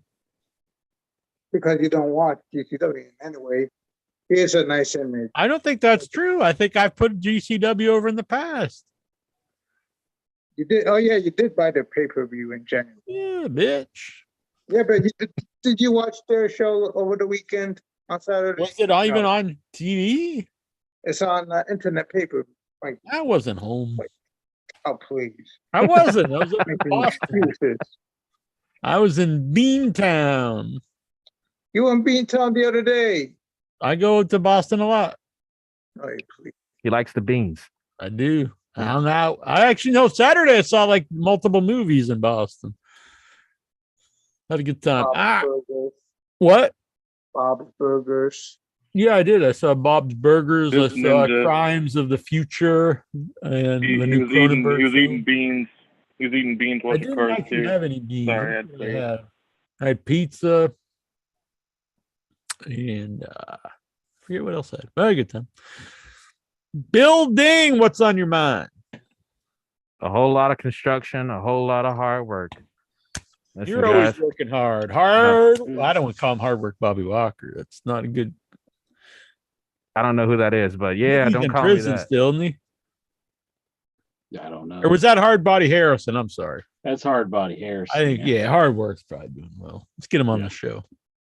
Yep, call him up. But I've seen T tell no wrestling this week. The fuck? No wrestling. I heard about the pectoral tears and all this other bullshit. Whatever, man. It's wrestling. It happens. I gotta say, so I started the In Your Head TikTok to get the kids audience, the tween audience. But they've been doing really well. I mean, literally put them up less than a week ago, and some of them have over 2,000 listens, so that's pretty cool. And we only have like 50 followers because I just started it. So I was like, that's pretty cool. So anyway, I'm going to keep it up. They've been doing good. But a thing I noticed, I started going through some interviews and putting up clips. I was like, hell yeah, we've had some cool guests. A lot of guests aren't with us anymore, which is, sad to think about. But it did remind me it is fun to have some guests on. So I know I'm back and forth with this, but I'm going to try to get some guests here on some upcoming shows. Yeah. Probably, I personally like the older guests, so that's probably what I'll get. But who knows? Maybe we'll get some indie dudes on, or I don't know. I've never even tried to get AEW guys. Maybe they come on. I don't know. We'll try it out. We'll see. Gotta try. Right. Lexar's buddies with who's this guy? Domino from who owns GC. He knows Domino's. Deuce and Domino? Like, Deuce and Domino. I wish I was friends with who's this guy? The guy who runs GCW. Brett Lauderdale. Oh yeah, that dude, Brett. Yeah, get him. We'll get Brett Lauderdale. We'll talk about some game changer wrestling. That'd be fun. All right. What's on your mind, song man? Sing us a song. You're the song man. Well, unfortunately, we have a dead injured skunk because this is the shortest wait in AEW history for no longer seeing a champion known as CM Punk. That's the only thing I He can still recall. actually is the champion, though. But, But he's dead and injured. hey, Yeah. I hope. Yeah, it's too bad though. I'm a big fan. Even if you're not a fan, I do find it odd that people get happy over someone's injury. Like even if someone I don't like to see someone get injured. That's kind of weird, I think. If he was wearing a hard hat, this wouldn't be an issue. Well, hurt his foot. But what the hell? Hard shoe. Yeah, steel-toed boots. Exactly. I know Intra's wearing them down at his rallies. Wow. What was the whole story, Jackie? I didn't catch the whole story. What they're doing? They're just doing about. Yeah, it was. I'll be honest, Simon. It was very convoluted. They did not do a good job explaining it. But so he's still the champion. They're not taking the belt off Punk. They're gonna have a battle royal on Dynamite. The winner of that battle royal will face the number one contender, John Moxley, on Dynamite. The winner of that match will then face someone they haven't announced yet, I don't think, at Forbidden Door, or I think that's what's happening. And I thought it was Hiroshi Tanahashi. Yeah, but I don't think they've actually said that. I think that's just what people are saying. I don't think they actually said. They didn't say it on the show. If it's out there, I mean, they didn't. I love AEW, but they did not explain this well. It was not explained well. In fact, I really didn't even know what was happening when I watched the show. I wasn't exactly sure what the hell was going on. But from my understanding, wait, the winner of Battle Royal versus Moxley, the winner of that goes on to fight someone, which I don't think they announced, but maybe it is Tanahashi. As far as I know, it was not announced on the show, but at Forbidden Door for the interim champion, which I am not a fan of. So that's how it's going to go down. I would just say they're the new champion. And then Punk, when Punk comes back, he should be as soon as he's back, he gets the rematch. That's cool. Yeah. But instead, the interim champ then will fight Punk, and then the winner of that will be the actual champ.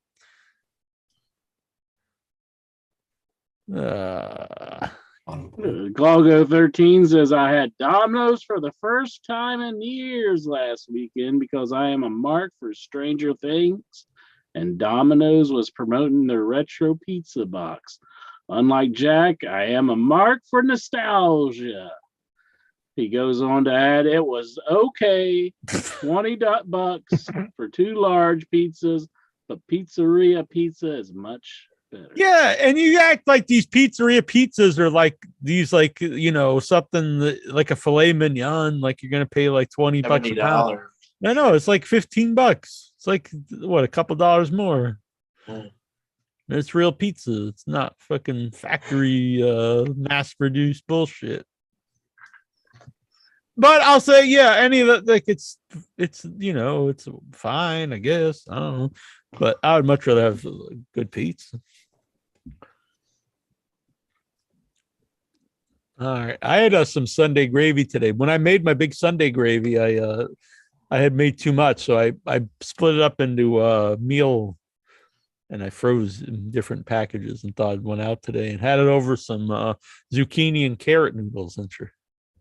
But what so you eat is that shit and you're talking crap about Domino's? that's What the now that's hell? real food. Oh, jeez. Well, Jonathan Jackson, where'd he go? He's going to get Holy Holy eliminated. shit, he's from a fucking Buckhead. ghost.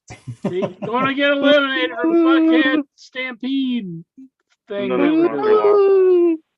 Dance break. You look at this cincher.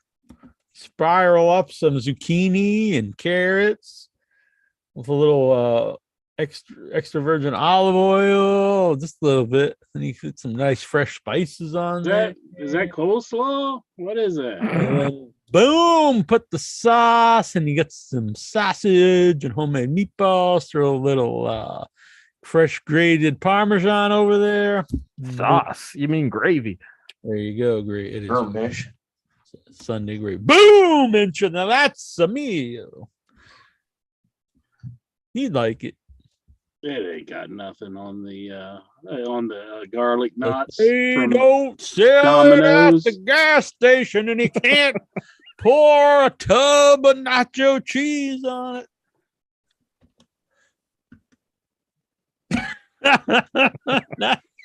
If it ain't on a spinner and in a round shape, it ain't for me. The song, man. I don't think he was done yet. He was still expressing some of the Songman. I see Songman ordering real pizzas from a nice local pizzeria. He's always getting some wacky combinations. I like it. Which is true because he's the man. He's the Jackie man. He's the man. He's the real pizza man. And that's why I'm such a big in your hand fan. Hell yeah! The end makes me go, God damn. Yeah! Take the Lord's name in vain! Name in vain! Name in vain. Yeah, I love it. Don't be blaspheming on the show, song, man. Don't be I am a full endorsement. Oh, yeah. Hangman is sporting the CBS News. I posted the CBS Sports. He got the CBS News. This was a pizza I had in Boston Saturday. Nice slice from the Boston kitchen. Boston Pizza Kitchen. Look at that. Took up the whole table. That's like as bigger than my head. $30 slice. That'll be $30, sir. No, $3. $3. $30. $3. All right, $3. Well, no, what does Nick Gage do this? Yeah, I think it is that. Am I allowed to do that on the show? I thought it was. You're wearing the right attire. You're fine. I do kind of look like Nick Gage, except for I'm not missing any front teeth. What? No, now I am. And you're about 10 times less intimidating. You look like a regular madman Pondo. Pondo's a good dude. I like Pondo. All right. Anything on Stellar Stevens in mind? Do you really think Nick Gage looks intimidating though? I mean, he just looks like some crackhead. What? I mean, I'd be afraid like I might get, he's going to stab me and steal my wallet or something. But Mm-hmm. I mean, I'm sure he's a good man, except for, robbing banks and stuff. We all make mistakes.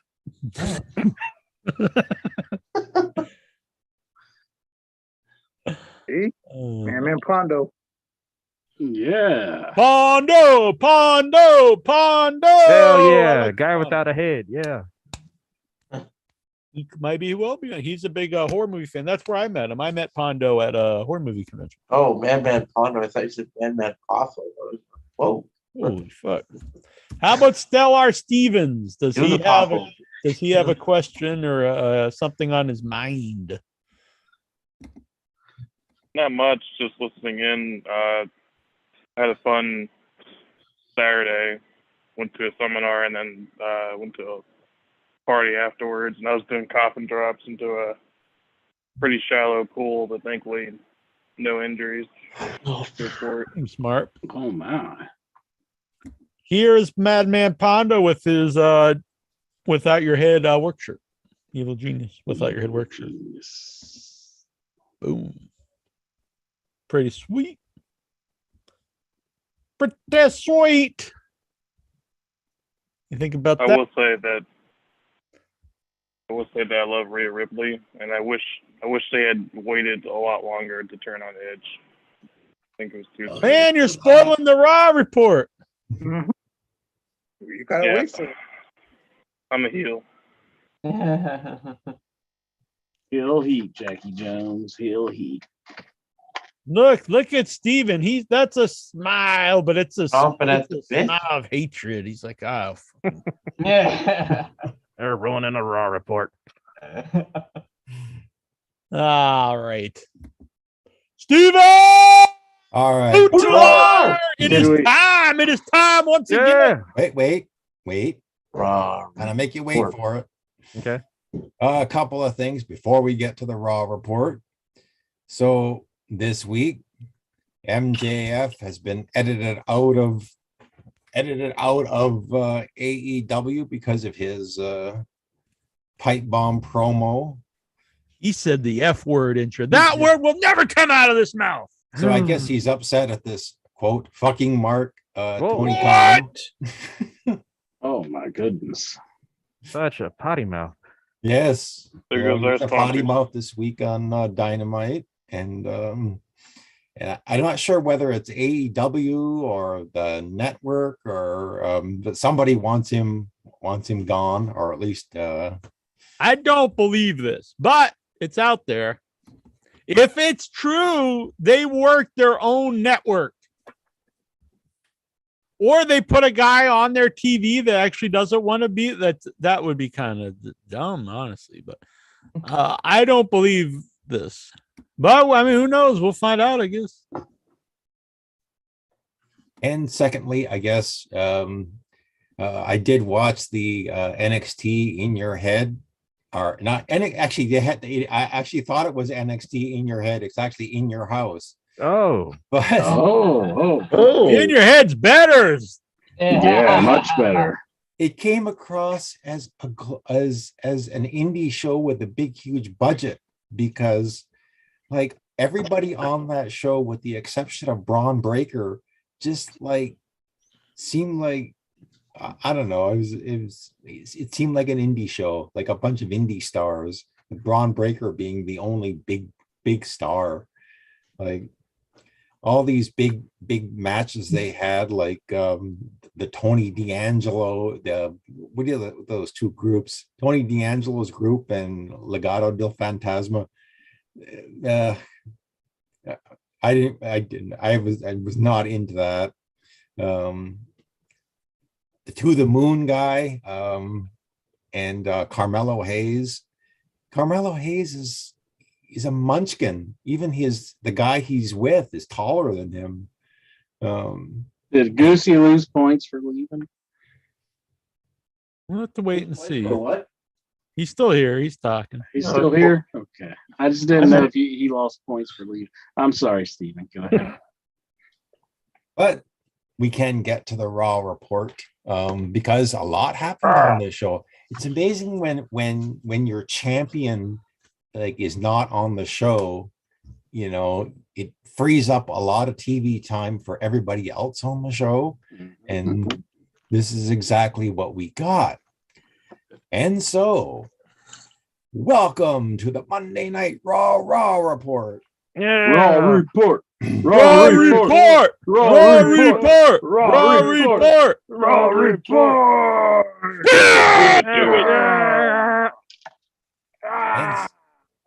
And so the victorious Cody Rhodes begins Monday Night Raw, comes out. He's not wearing a jacket.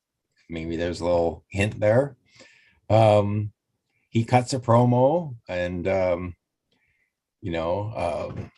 basically says that his feud with Seth Rollins is done, And you'll notice throughout the entire show, there were these two briefcases hanging over the ring, that the Money in the Bank briefcases. And he kind of alluded to, looking at the briefcases, that he had never won a Money in the Bank before.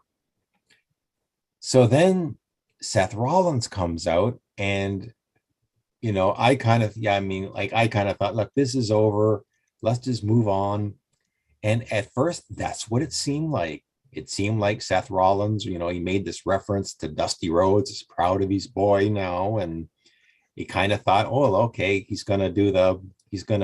and he actually did. He shook Cody's hand, and I thought, oh, okay, this is how they're going to end the feud. He just shook Cody's hand, got out of the ring. The music starts. You think the segment's over. Oh, great. Cody goes up to the ring, goes up the rampway, and the segment's over. However, he turns his back to acknowledge the crowd one more time, and you actually see in the background Seth Rollins, and you can actually see he's got something there. And oh my God, Seth Rollins attacks Cody with a sledgehammer. Now, something really dumb happened immediately during this segment. I think it was like Curtis Axel and a bunch of other guys in suits and a whole bunch of referees come out. And at some point, Seth drops the sledgehammer, and it just lays there on the stage. And you have all these people standing around, and nobody bothers to pick it up. So because of that, Seth picks it up again, takes the sledgehammer and drives it into He rips off Cody's clothes. Oh, damn. And exposes the torn pec again. And because nobody picked up the sledgehammer, even though there was half a dozen or a dozen or more people standing around there just doing nothing, Seth just picks up the sledgehammer again, and then just drives the sledgehammer back into Cody's torn pec. Anyway, I don't think any doctor said that was good for him. There's no way. Taking a sledgehammer to the pec that's already torn. There's got to be. He had to do more damage. Needs a boob job.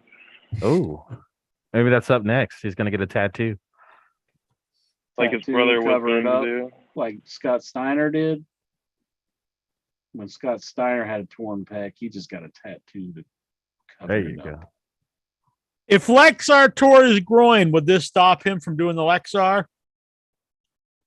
Nobody's stopping that train. Damn. He'd have a big purple swollen groin, and he'd just be for the love of the game. It actually looks like a whole ask the stripper to take it easy on my. Yeah, could you rub it gentler, please? Maybe that's just a gimmick. The purple groin. Okay. Now, folks, you'll remember last week when I said that it certainly seemed like The Miz did not want to be there. Well, this week, it certainly seemed like Becky Lynch didn't want to be there.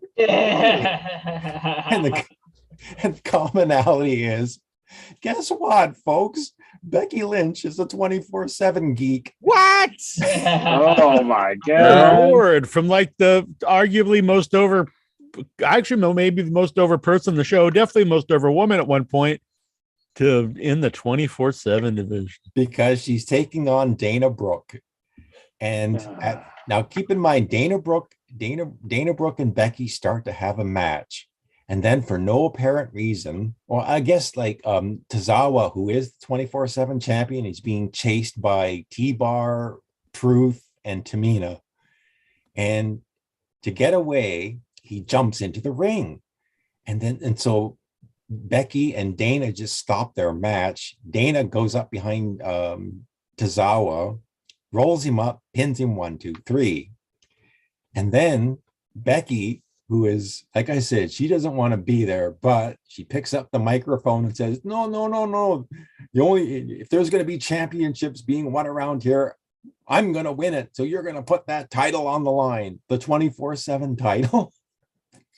So Becky Lynch and Dana Brooke have a 24/7 championship match. Oh, man. I'm sorry I missed Raw this week. Oh. That sounds like a hell of a match. Now, folks, here's another history lesson. Do you remember when Bobby, the time what's his name?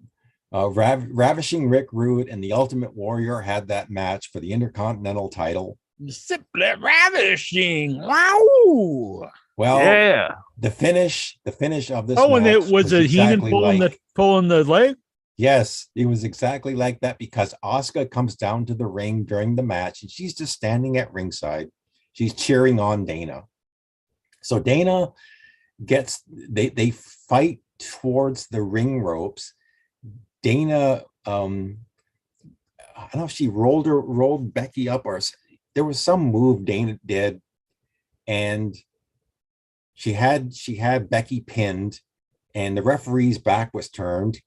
So what Asuka does was referee goes 1, 2, and then Asuka grabs, like Bobby Heenan did, Asuka grabs Becky's leg, holds it down as the referee counts 3, just like Bobby Heenan did in order for Rude to win the Intercontinental title. And I thought, oh boy, well, at least it's over. But damn, that's what I say when I'm watching Raw. I'm like, at least it's over. At least it's over, and at least Becky Lynch didn't win the 24/7. You think they did this because Jeff Hardy just did an interview where he said that he felt I don't forget the verbiage he used, but when they put him in the 24/7 division, like he felt like this is a real like demotion and like, you know, what are you guys doing and stuff. I'm just wondering if they then they ask like a legit like star in the show, like, you know, you do it and just prove that it's okay to be in the 24/7 division. Yeah, his name was Nick Foley. Then you're stuck there forever. Man, can you believe that though? Like that's your plans for Becky Lynch? I mean, that's whatever you think of her. I mean, she is really over with the fans. Well, she was. Yeah. Well, I will say actually before let Steven finish on, she did probably look her best probably ever since she started a new character. She started as a fire starter for Hell in a Cell, coming out of from Hell the way she looked. But then like this, absolutely not. Yeah, bad times.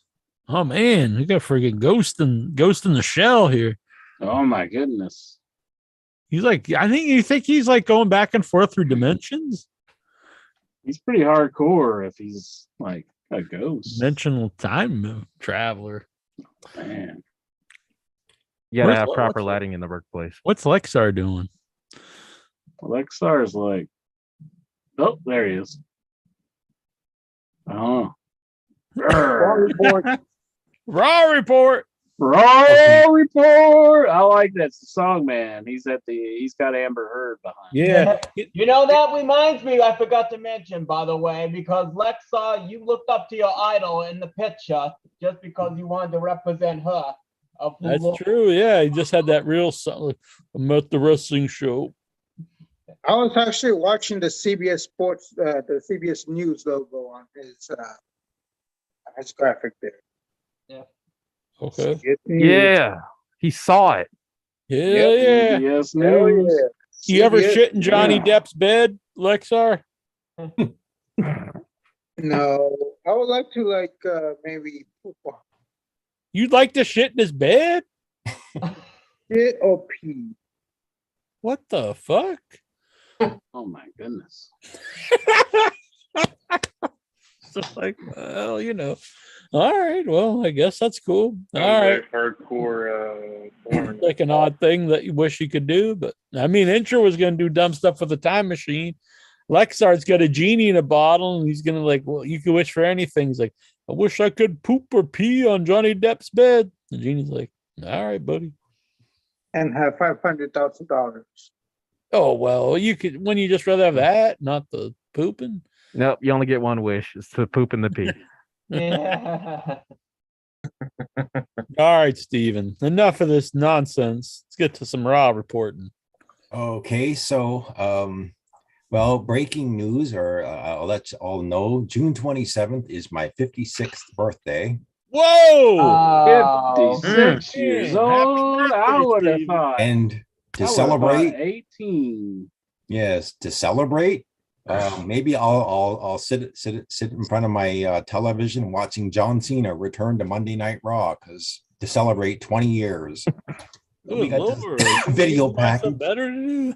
I didn't know you hated your birthday like that.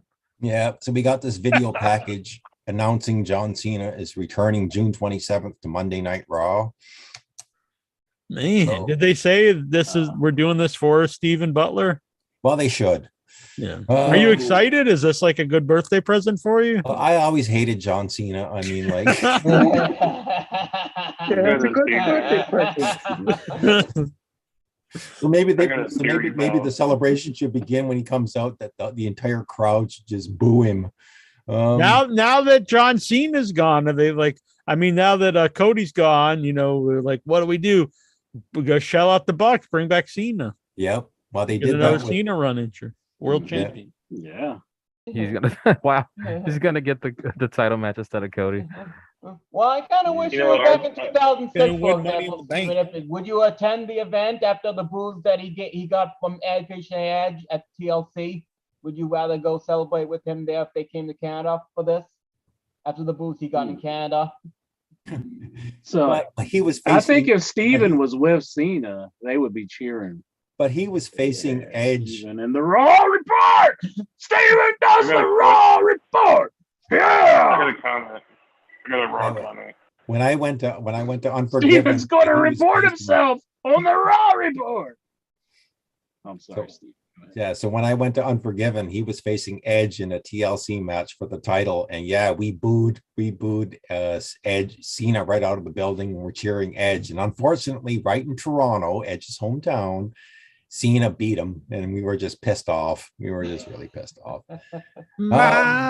Next up is Miz and Mrs. come out, and I must say Maurice is looking fine. After having a child, she looks oh so fine. Intra liked it when she was with child. That's what gets his little dingy hard. What? It's not. Now, do you all remember one of Ric Flair's old shticks from the 1980s, when, or even well into WCW, when he would kind of like lose his clothes? Well, this happened. Now Jack's getting hard. Yeah. Helicopter time. Uh-oh. Well, we didn't see Mrs. Helicopter, unfortunately. So Miz and Mrs. come out, and they're all Miz is in like a tuxedo, and Maurice is looking fine, and they're promoting Miz and Mrs. coming on right after Raw, like a double episode of Miz and Mrs. Who the hell's Lexar showing us? I don't even know. I'm wondering, is this like The View or something? Total Divas or something? What the hell? That Total Divas? Is that Maurice? You watch Is some it- bullshit? It's a missus. Oh my god. You watch this shit, Lexar? Of course he does. What? It's very entertaining. Oh, please. What? Come on. Butler right there, Maurice. That's Maurice. Honestly, I mean, not that she looks bad. I wouldn't have known Doesn't that look was like her Maurice. at all. No. Is she taking a hump or fucking? Do they ever show that, Alexa, on the show? Do Miz and Maurice like get it on? Do they have sexual intercourse, or do they hump and fuck, like Songman put it? Maurice started like giving foot massages to Miz. What? What? She starts blowing Vince McMahon. Oh. Oh, to the Miz, he's giving foot massages. How'd you get blown Vince McMahon out of that? I thought he said Vince. That would be more interesting. When you okay, Andrew, if I told you guess what, Oh Maurice? yeah, pal. I There's a think we'll foot renew your massage. contract, pal. Would you Oh, be yeah. like, oh man, I got to see that? But if I told you, oh man, look on, guess what? Maurice starts blowing Vince McMahon on the show. Which would you be more likely to tune into? I don't know. Probably. Come on, don't lie. Do you want to see Maurice give the Miz a foot massage? Does that interest you? But Lexar's showing us right now. Look at him. This is what Lexar's jerking it to. No, Lexar. Jesus, Stop, Lexar. Lexar. Stop it. I'm just showing you. I deduct some points from Lexar for showing us this crap. I agree. Gonna get us removed. Minus 1 point. But Jack was talking about it. Yeah, but he didn't show it. This is like hardcore. Yes. Nobody wants to see the Miz's feet. Good Lord. Let's get to the Raw report. So that's a new rule, Yeah, everybody. let's get to the Raw if report. you show the Miz's Yes. feet on the Buckhead Brawl, you're going to lose some points. No more feet. No more feet. No more feet. No more feet. Oh, Goosey! Goosey, why are you doing this to us? Oh, man. You have a piss jug there, Lexar? Do it again. Do it again. Lexar's in defeat. I didn't know Lexar so. Oh, he's doing it again. Oh, man. I think he had 6 toes on that foot. You have an extra toe? Oh, because I have to Was he make like up Meltzer's for giving that stuff guy 6 right toes there. now? Oh, what happened there? He has he lost his toe. Born that way. Oh, really? Yeah. How'd that happen? Like, your toe didn't fill out, I guess. Yeah, how did you get born that way? Yeah. Well, my mommy and daddy got together. Jack, get the in your head scientist. We need him to explain this to us. My daddy pulled the Lexar. Oh, What if that toe grew up to be a whole other human? Oh, man. Oh, man. Back to the Raw report. Raw report. We need to find Goosey's toe. This little Goosey went to market. This little Yeah. All right, Raw report. I have to. Okay, so Matt Riddle comes out, and now he interrupts the Miz, and they have a back and forth, and he's so I guess another misuse or waste of Tommaso Ciampa, as for some bizarre reason He's never going comes to out be and anything attacks on the Matt Riddle. WWE show. Yeah, this He was might as well weird. quit. Just go to AEW. They won't let him quit, though. No, it's true. So Riddle challenges Miz to a match, even though Miz is wearing a tuxedo. Ciampa attacks him and leaves Riddle on the mat, lying on the Hell ring. watches your shit. And then after that, Even Miz us for the decides. Raw report. So Miz decides, well, yes, okay, I'll take on Matt Riddle. So Miz, wearing a tuxedo, takes on Matt Riddle in a wrestling match. Now, it should have been a tuxedo match, but actually it turned into one because The fuck? so I was making a reference to Ric Does Flair. this really happen? Yes, this really happened. Remember when Ric Flair would like somehow lose his clothes and end up in his underwear? That's well- at least what he always says all the time. He's like, Well, I lost my clothes. well, Matt Riddle, at one point, they're having a match, and at one point, Miz ends up on, I think it was the ring apron, when Riddle just grabs his pants and then just basically rips his pants right off of him. Damn, that sounds like intra fan fest. What? And That so wasn't Miz fucking no pants. Miz just falls into the ring wearing only his underwear and his I am top. zipped. And Riddle hits an RKO on Miz, pins him 1, 2, 3. Oh, I forgot. Maurice cuts a promo on Miz's balls. What? By the way, Cuts a everyone here- promo on Miz's got- balls. Yeah, everyone see? here just got a bonus point because you've been here an hour. Go on. Yep. Yeah. I forgot to Miz's mention balls. that when they were having their back and forth with Riddle made a mention about Mrs. Balls, and then Maurice was trying to stick up for him about how big his balls were. What a ball. Did Mrs. Balls have a retort? Unfortunately, no. Like I said, we did not get any windmills. Yeah, let me stand up. Oh, goose. Does Maurice massage Mrs. Balls on Ms. and Mrs. Lexar? Yeah, sir. You have video of that? No. Shit. So next up, we get a number one contenders match. We get Balls. Balls. Ball. The balls are reported.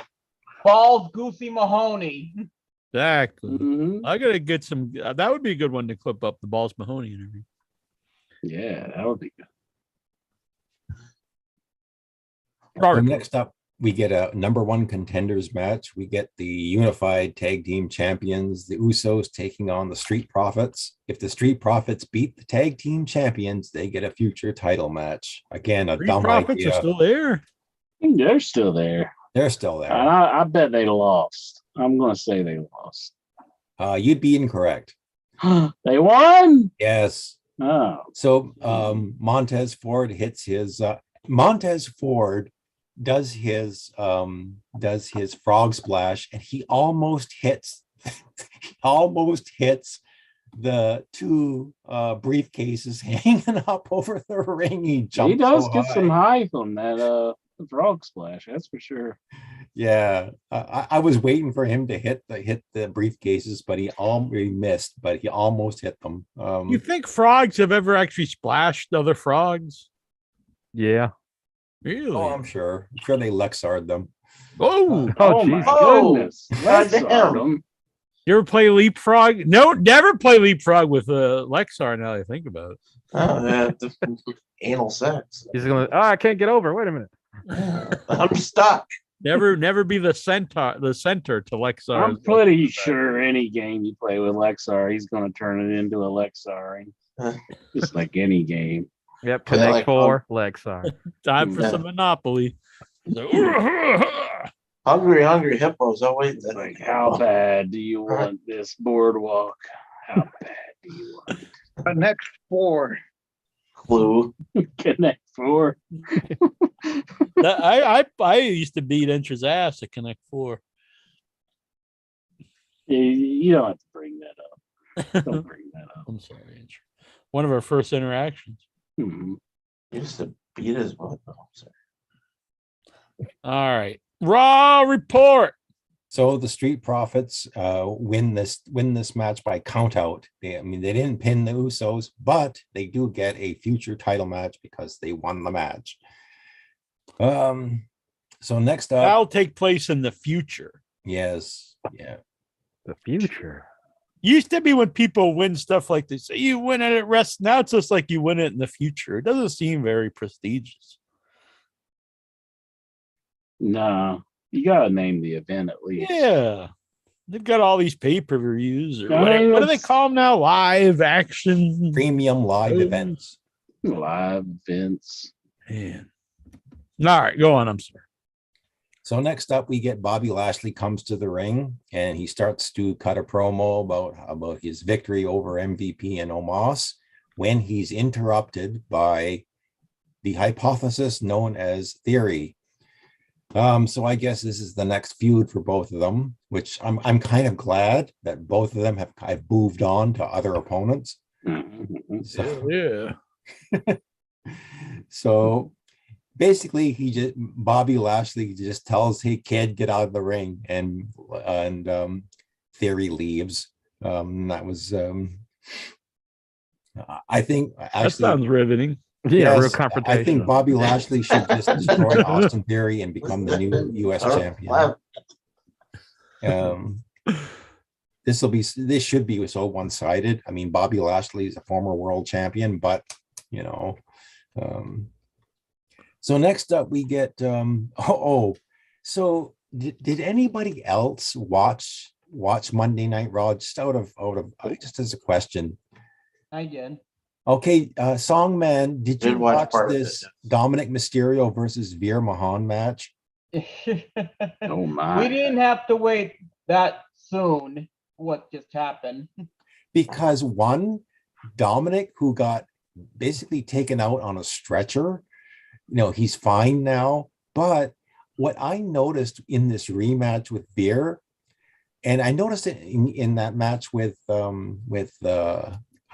Ali, is that the opponent got a whole lot of offense. Dominic got a lot of offense against Veer in this match.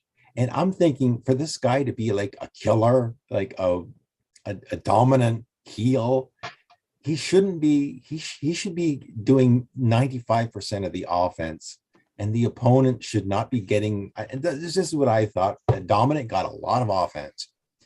However, Veer wins by disqualification because I guess Rey Mysterio, who was accompanying Dominic to the ring, just realizes his son's getting beat up and he's about to get locked into that submission hold again. So Rey Mysterio just makes the save and as his son gets disqualified. A lot of baby faces acting like heels. First Asuka and now Rey Mysterio. I agree. Yeah. So next, I guess this next thing was done out of desperation because Cody Rhodes has gone down with an injury, and so they really need baby faces. And we'll get to the other sort of baby face turn that happened later on. But so we get a new member for the Judgment Day, and Edge and Damian Priest and Rhea Ripley are in the ring. And used to be a name of the pay-per-view. Yes, it is a name of pay-per-view. They're getting really lazy by just, with their names and all that. So they introduce a brand new member of the new team, Hell in a Cell. Who's the new member? Finn Balor. Didn't they just fight him? Yes. Yeah. So they cut this long promo about how after the match, Finn went to Damian Priest and Rhea Ripley. And anyway, forget all of that. That's just a waste of time. I'm Finn Balor. You should join me because I'm Finn Balor. What are you, the Joker? I mean, Yoda? Why are all my impressions Yoda anymore? Jeez. So Finn Balor comes out and he just talks normal. I mean, he, unlike the other guy, he just talks normal and basically, he's seen the light, I guess, and he's going to join Judgment Day. And then Damian Priest, Finn Balor. I hate you fans because I'm Finn Balor. Well, you got to do it in an accent. I'm Finn Balor. Yeah. So Damian Priest walks up to Edge and he cuts this promo about, they've got to get rid of the last thing that's holding them back. And that's you, Edge. And then the next thing you know, Edge gets this weird look on his face. And then Damian Priest just starts attacking Edge. And then he's joined by Finn Balor and Rhea Ripley. And they all just beat him down. How does this make sense? So why would they have to get rid of their leader when they just won and then replace him with the guy they beat? Well, it's WWE creative logic. Like, I don't understand the logic. I wish that Beth Phoenix would have turned on him and came out and started beating him with him and joined the whole group. That would have been cool. Then started massaging Finn's feet. Oh, yeah. Shit. Whoa! I'm Finn Balor. You will massage my feet. So once again, much like the Cody angle at the beginning of the show, just as soon it's a Finn Balor impression because I said Becky, just everybody. I'm Becky Lynch. A Lucky Charms guy. I'm gonna wear a stupid visor and win the 24/7 title. I think you should show proper respect. Fuck proper respect, Jack. Fuck proper respect. What the hell, boy? You gotta love the game. You gotta bow down and kiss the mat. Why does Jack look like Jesse Ventura right now? You gotta bow down and kiss the mat like Cody Rhodes. Jesse Ventura. I'm Jesse Ventura. This is I've my seen Jesse things so Ventura blow your impression. mind.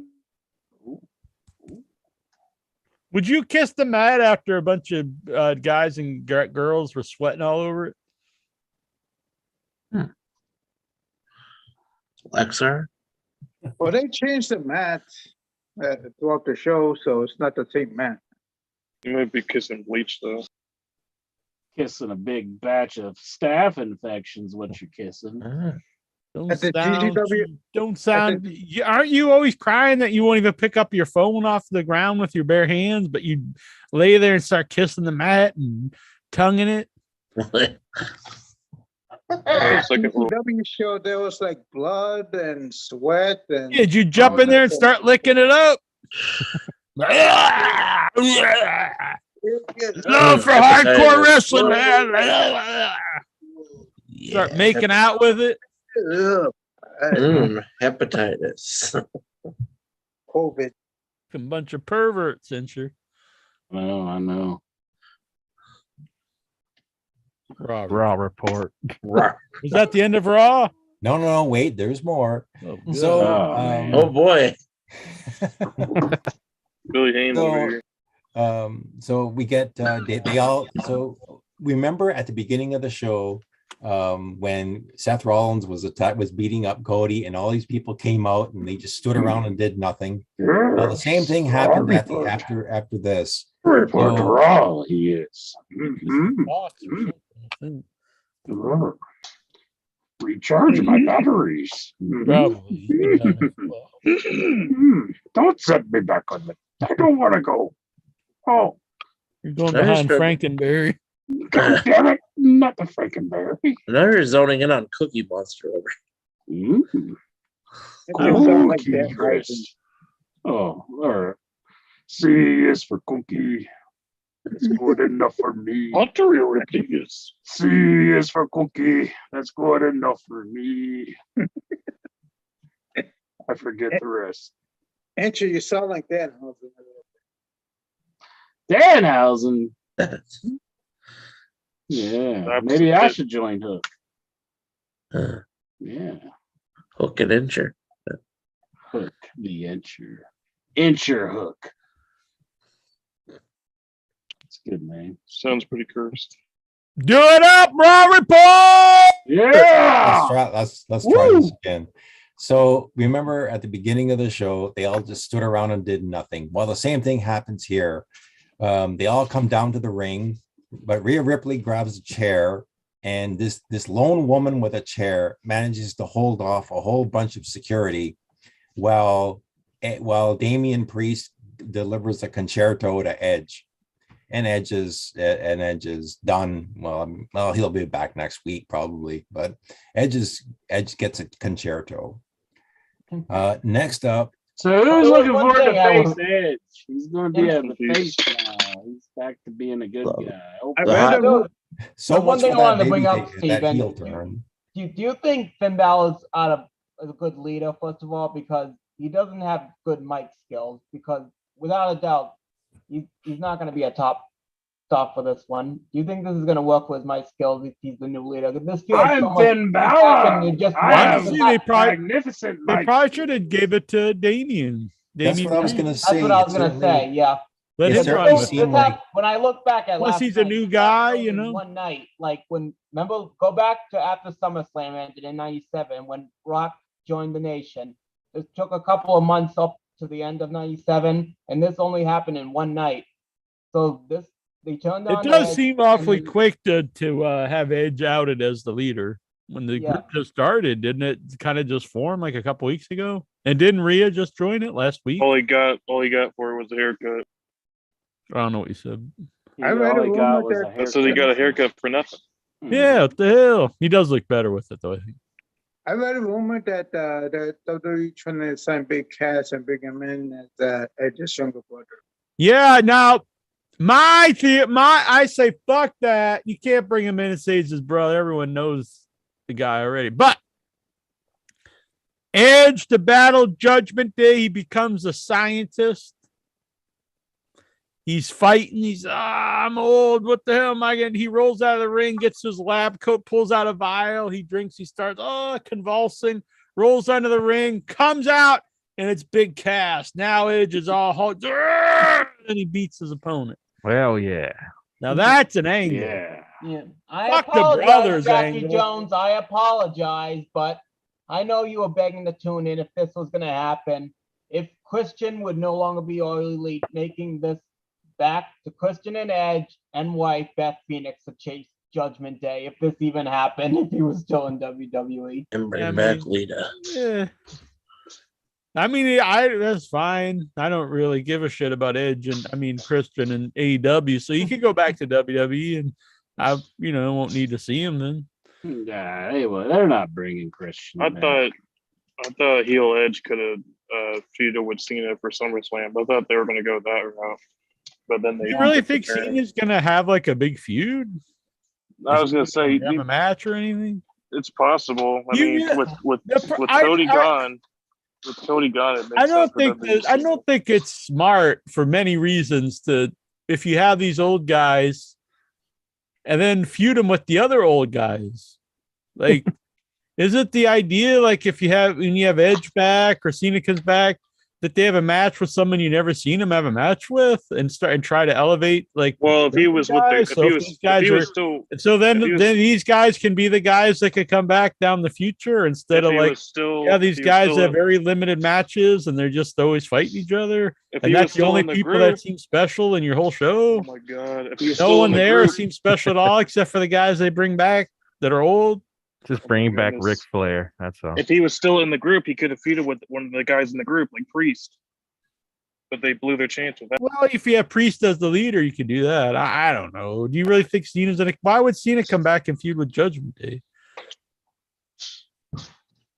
He never liked that pay-per-view. I don't know. I don't watch your shit. Neither do I. So fuck you, Judgment Day. Ezekiel. I'll get to him. He's like, the end isn't near. Maybe he'll feud with Miz over who can rub Vince's feet or something.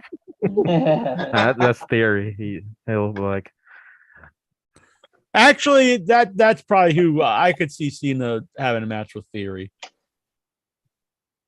But it's over. Who can kiss Vince's That's ass actually the right. best. That is right, Jonathan Jackson, because he did post a U.S. title picture, I believe. So there's a tease already in place.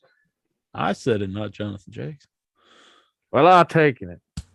And if you don't like it, beating.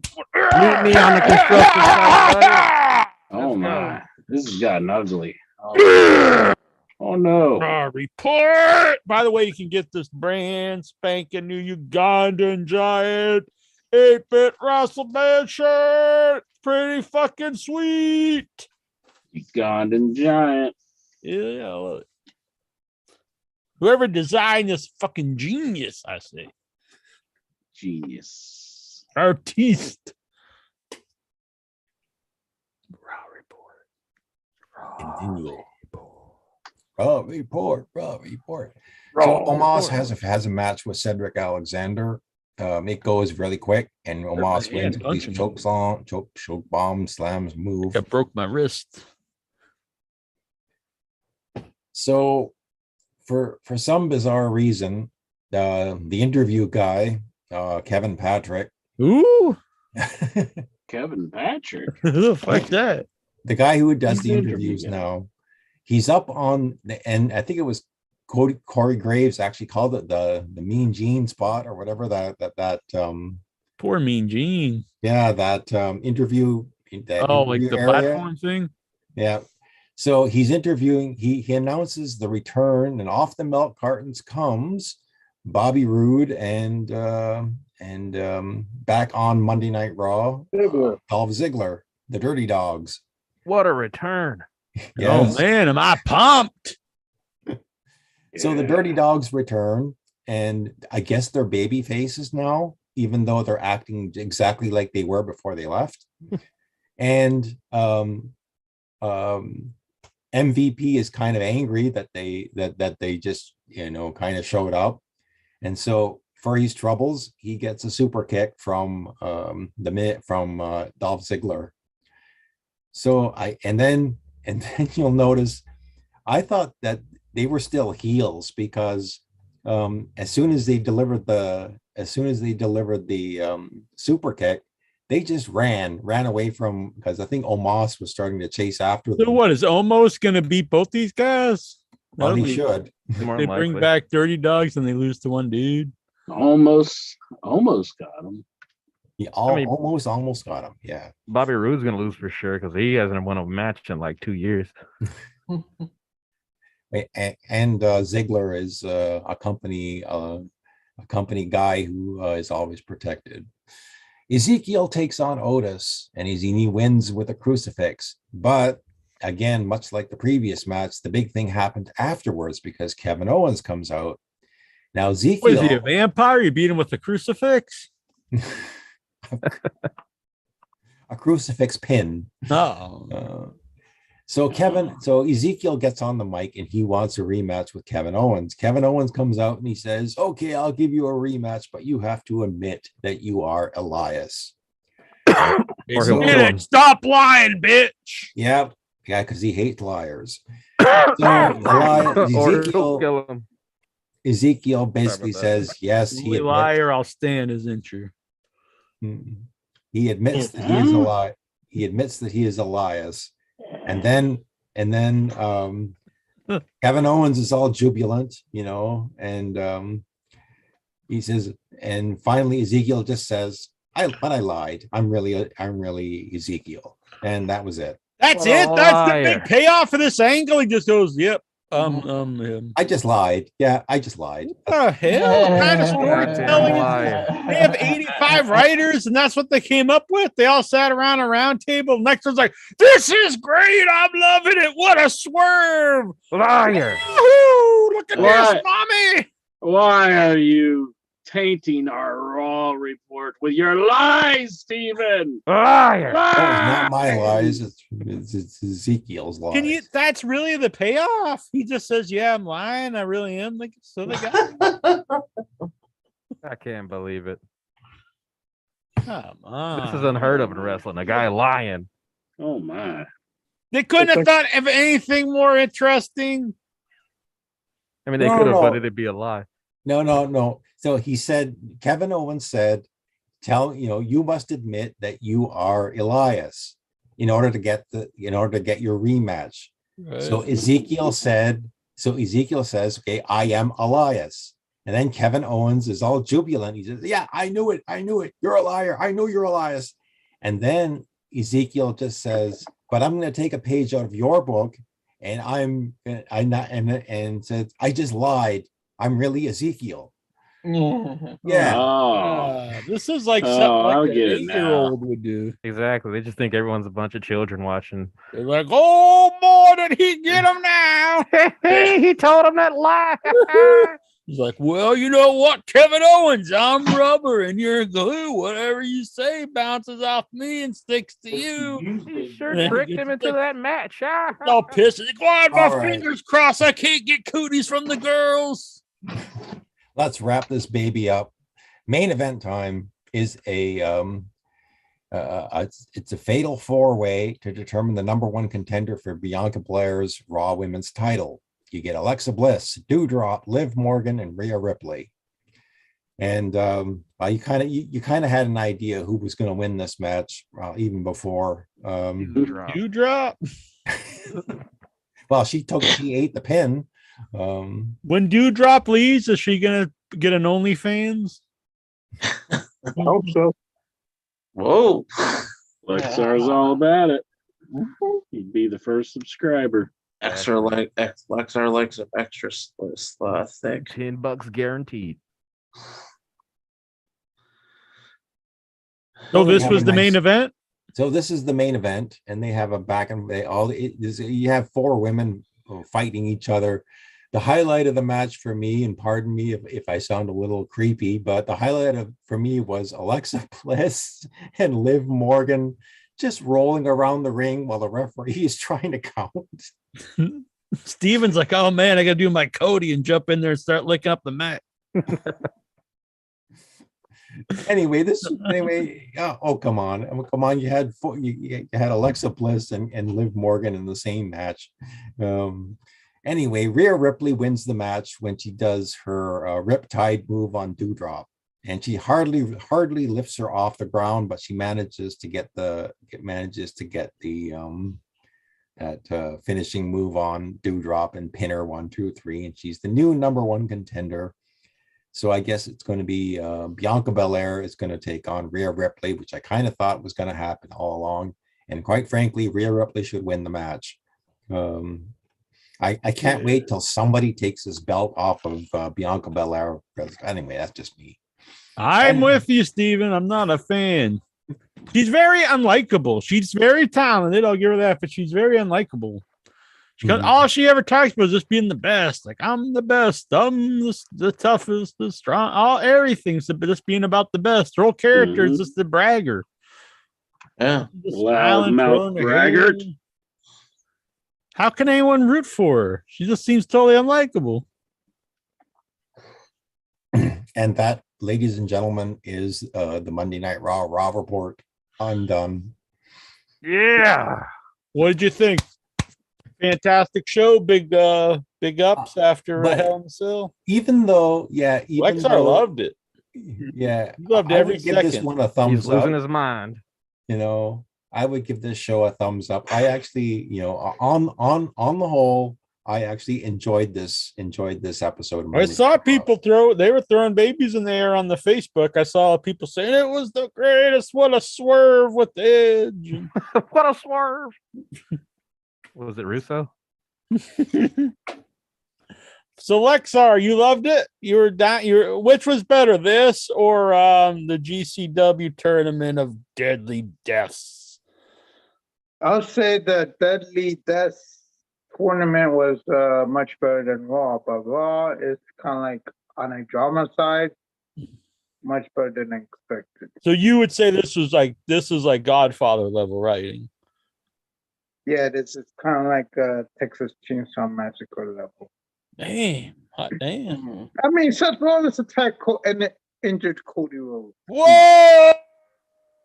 Yeah, man. Becky Lynch was in the 24/7 title match. I mean, amazing. Hot damn. Amazing. And then Ezekiel lied. Yep, Ezekiel lied. That was the climax. You go from being the main event of SummerSlam, you get all these like main events of Raw, SmackDown, and everything, and now you're in this 24/7 championship story. What a bunch of shit! Oh, I forgot to record this. You forgot to record the show. Well, you gotta. I think you have to finish Becky's fall and actually put the belt on. Yeah. Hell yeah. Yeah. Yeah. So a lot of people really. Tamina. You guys, everyone listening should go join the Facebook group, facebook.com/group/IYH Wrestling. And everyone's loving this picture of Lexar at the GCW show with his new buddy with the piss jug. If I ever knew him again. Huh? If I ever see him again. Well, I hope you see him again. You guys look like you're having a good time. Yeah, tell him to call in. Yeah. I would like to get this guy on the show. He looks pretty happening. And you know what's funny, by the way? Photoshop. Oh, I mean, it's all there. It's good. It's legit to me. Mm-hmm. I mean, he's right there. Yeah. You're right there. You were at the show, right? Yep. Yeah, see? How is it photoshopped if you were at the show? Yeah, the guy back there is looking at both of you, too. Yeah, he's like, hey, look at these dudes. They look like good friends. I don't think he was there originally. Well, he came in, Who, the guy in the back? No one lives at the arena. They all come in later on. All right, before we get to the questions, anybody have a comment, a thought? Yeah, so this is kind of strange to me. I'm not sure if the WWE knows my whereabouts over the weekend or my team knows about my whereabouts. But during the war, during the commercials, there was an ad for a WWE house show coming August 14th in Atlantic City. Now, WWE barely promote shows from Atlantic City. They were like, Lexar's going to be here. We're putting all the promotion in. Mm-hmm. So they read my mind. They read where I was going. So That's they a put dirty, it, dirty mind to get into. Atlantic City. I'm pretty sure that this is groundbreaking.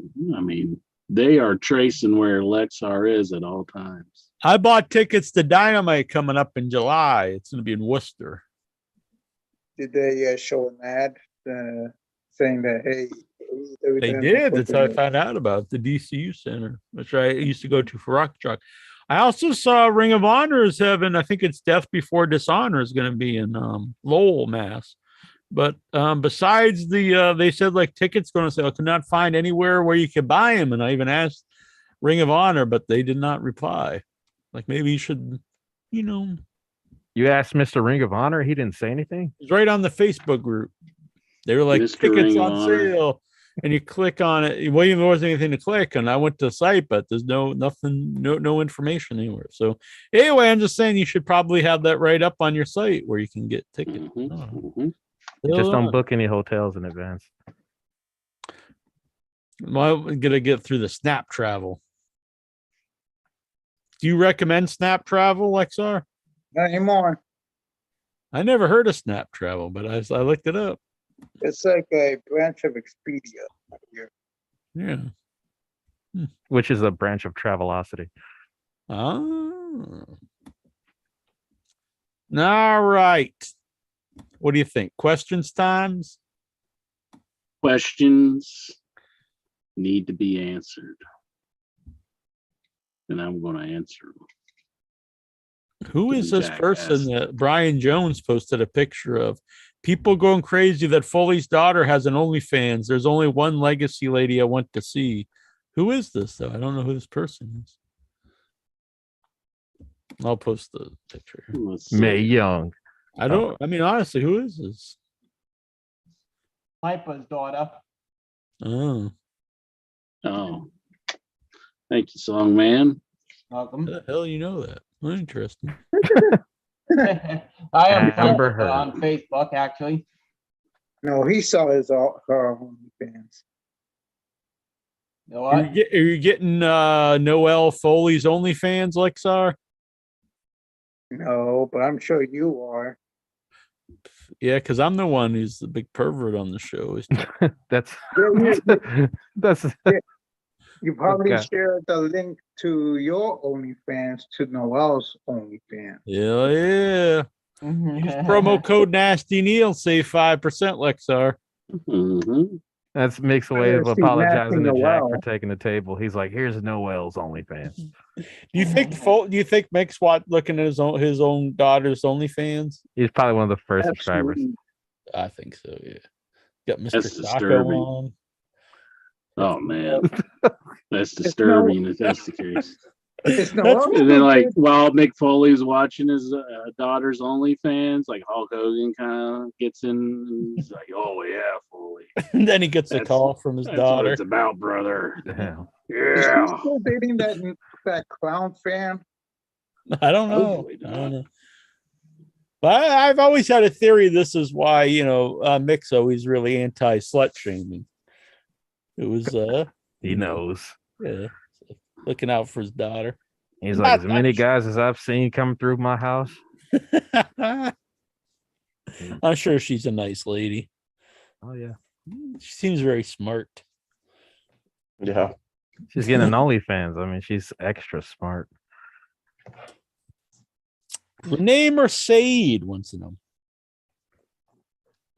In honor of the release of Top Gun Maverick, what is everyone's Headyverse call sign? Incher would probably be Pinball and Neil would be Walkman. What? Like walk. I was thinking like I'd carry like a Walkman, like a CD player or something. What the fuck? I actually did buy a Walkman once. Then I never used it. But I think mine's obvious. I had a hard time finding it. I bought it to listen to audiobooks, and then I was like, because I was renting them borrowing from the library, but then I realized you can just get them you can get them digitally on your phone. But I don't know. Walkman, I don't know about that one. That pinball for Incher, that works. Mine might be just, badass. Unbeatable badass. Yours would be like American badass. Turtle dove. Turtle. Is that what a turtle? Like, what the fuck are you talking about? Or cream puff. You want to eat my cream? Whoa.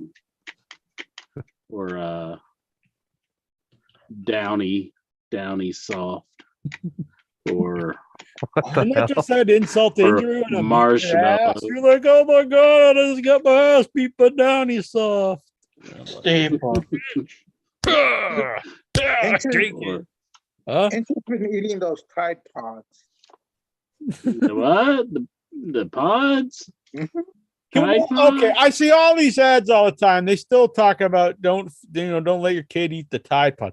No little kids are actually eating Tide Pods. It's just a bunch of morons who did it to make videos. Mm-hmm. And if there are these little idiots that going around, why not instead of like, tell them, why don't they just make the Tide Pods like not colorful? Why don't this make them, look like something that you wouldn't want to eat? But then they won't look tasty. So delicious.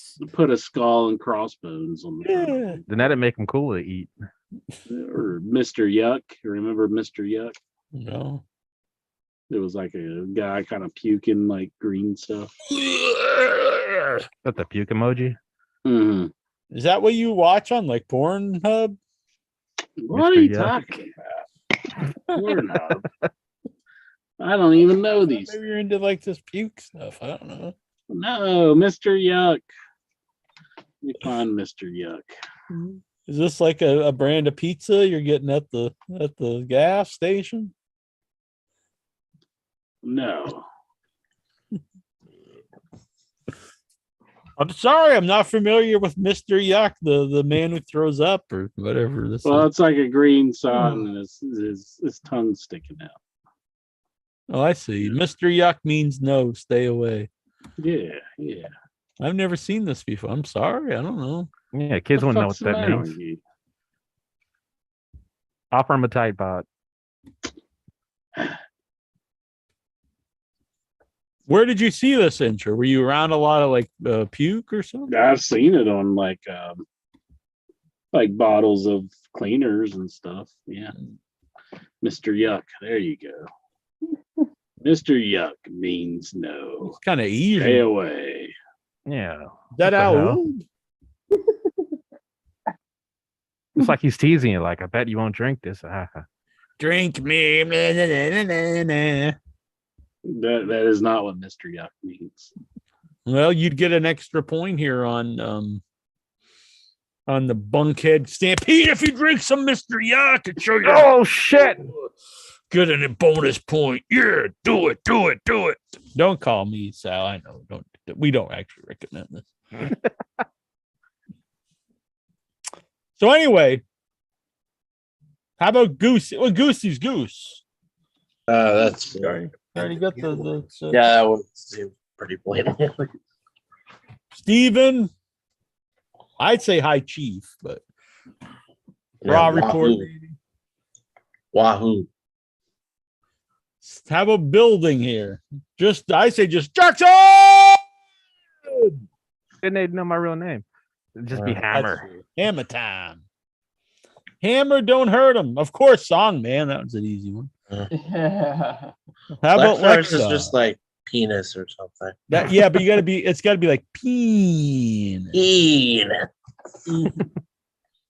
bunch of E's. Exactly. Brian Matthew Cluter wants to know, since In Your Head now owns Monday Night Mayhem, are you going to bring back the summer of sizzling sausage? We got to bring back the Uber Fun Board. That's one thing we definitely need to bring back. I think all the fans are clamoring for that. And when we bring Hetty Khan to Buffalo, we're going to bring out the Big Mosh, and we're just going to WWE style humiliate the man. Like, you're in your hometown, we're going to make him dance like Jim Ross or something. Yeah. Yeah. He's a good man. Mike Bessler, what do you do to celebrate the Queen's Platinum Jubilee? Take a big shit. Hell yeah. God save the Queen. Isn't she like 100? 96. 96 years old. Good for her. And she's got a lot of life in her. Not really. She was Yeah, looking really let's hope frail. not. Yeah, let's hope she kicks it soon. Man. What do you think, Incher? Is that a MILF? Would you like to get it on with the Queen? Or a gilf? Or a good gilf? A good gilf? I don't think I want to get it on with the Queen. Maybe Lexar with Lexar. I don't know. I would. Maybe I'd become the king. I'm your king now, bitch. Yeah. Would you? Lexar, wouldn't that be Queen... cool for the show if I was the king of England? Yeah, she is single. I mean, you should take the shot. Single and ready to mingle. Don't he have a prince though? The prince doesn't fuck the queen. How angry would Prince Charles be if she married some dude and he was the king? Random dude from fucking New York. That's not how succession works. If it was Jack, he'd be excited. Charles has been waiting 50 years to be king. You know, he's going to hold on for as long as possible. Steven, don't cloudy our show with. Isn't it crazy that they still even have this bullshit? The royalty. It's like we're in like modern day, and they got this stupid shit like back from medieval times, living in fucking castles. I'm just picturing you giving this knights speech and shit. To like one of the guards in the front of the. Well, it's about time someone did. To get with the time. Go over and do it. Tell them to get with the times. They can't say, look, America's got some issues. I ain't going to say they don't. But you can't be like saying anything to us when you got a fucking king and a queen. What are you going to have a joust? Jesus Christ.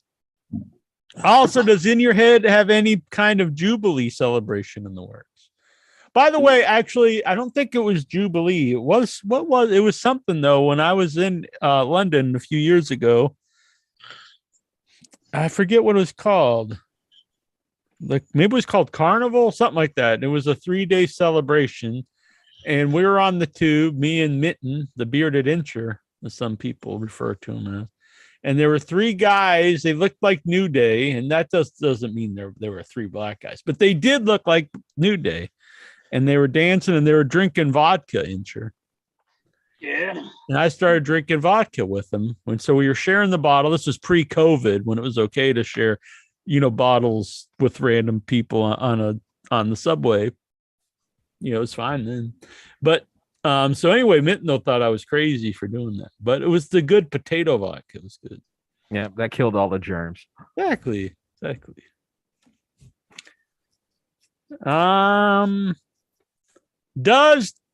the way, do you have any celebrations? We should start our own Jubilee. Yeah, I've never had a Jubilee for me. I mean, where's my Jubilee? Hell, fucking egomaniac over here. Where's my Jubilee, Jack? I wanted it for the whole Headyverse. It's going to be all about me. The OIB Jubilee. I want a Jubilee, and I want to rolling around crying. Where's my Jubilee cake, Jack? Where's my Jubilee cake? Right here, bitch. Pointing at my crotch. Yeah, I saw where you're pointing. That's not my much balls of a cake. And my penis area, Incher. That's not much of a cake at all. Put some icing on there. Enough dirty talking. Not very what the hell's Patrick Howe gonna think about this? I know. Dobbs Dean Maya. What are Incher's favorite memories of shooting people? What? I've never shot anybody. Jeez. Galgo 13, he says Mr. Yuck is no Yucko the Clown. Hot damn. Yeah, I like Yucko the Clown. But do you like shooting people? That's from Dobbs. It's not for me.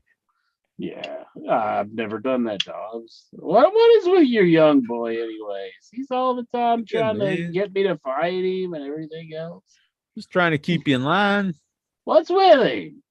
Think he's a good dude.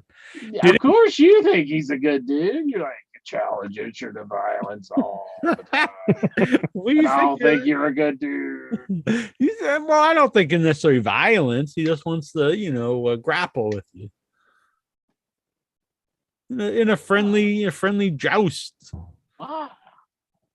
Did Intra throw potatoes at the screen whilst watching the Queen's Jubilee celebration? We're Americans. We don't watch your shit. I did not watch the Jubilee. If it wasn't for these messages, I wouldn't even know what happened. I'd probably get too jealous that she has a Jubilee cake and I don't. Yeah, you're always been my queen, Intra. Thank you, Jack. You've always been my peasant. Is Intra happy that they brought back the BBC? The BBC? Well, what is this that you speak of, sir? This was Dobbs' question. I'm not sure what he means. I don't know what he means either. I think I know what he means, but I didn't know it was gone. I think it's always been around. You catch my drift. If Intra could choose between length or girth, would he prefer? Whoa. As like how old hacked Dobbs account or something? Do you want a real long cake or do you want a big thick cake? Oh jeez. Maybe that's it. The big cake. The big cake. Another big word. Once upon a time, Intra used to berate Jack for drinking the booze. Now that Jack is a health-conscious man and makes better drinking choices, Intra still berates him. What the fuck is wrong with Intra, that low-life bastard? Wow. When do I berate you now? Right now. What about? You're calling me names and calling me a peasant.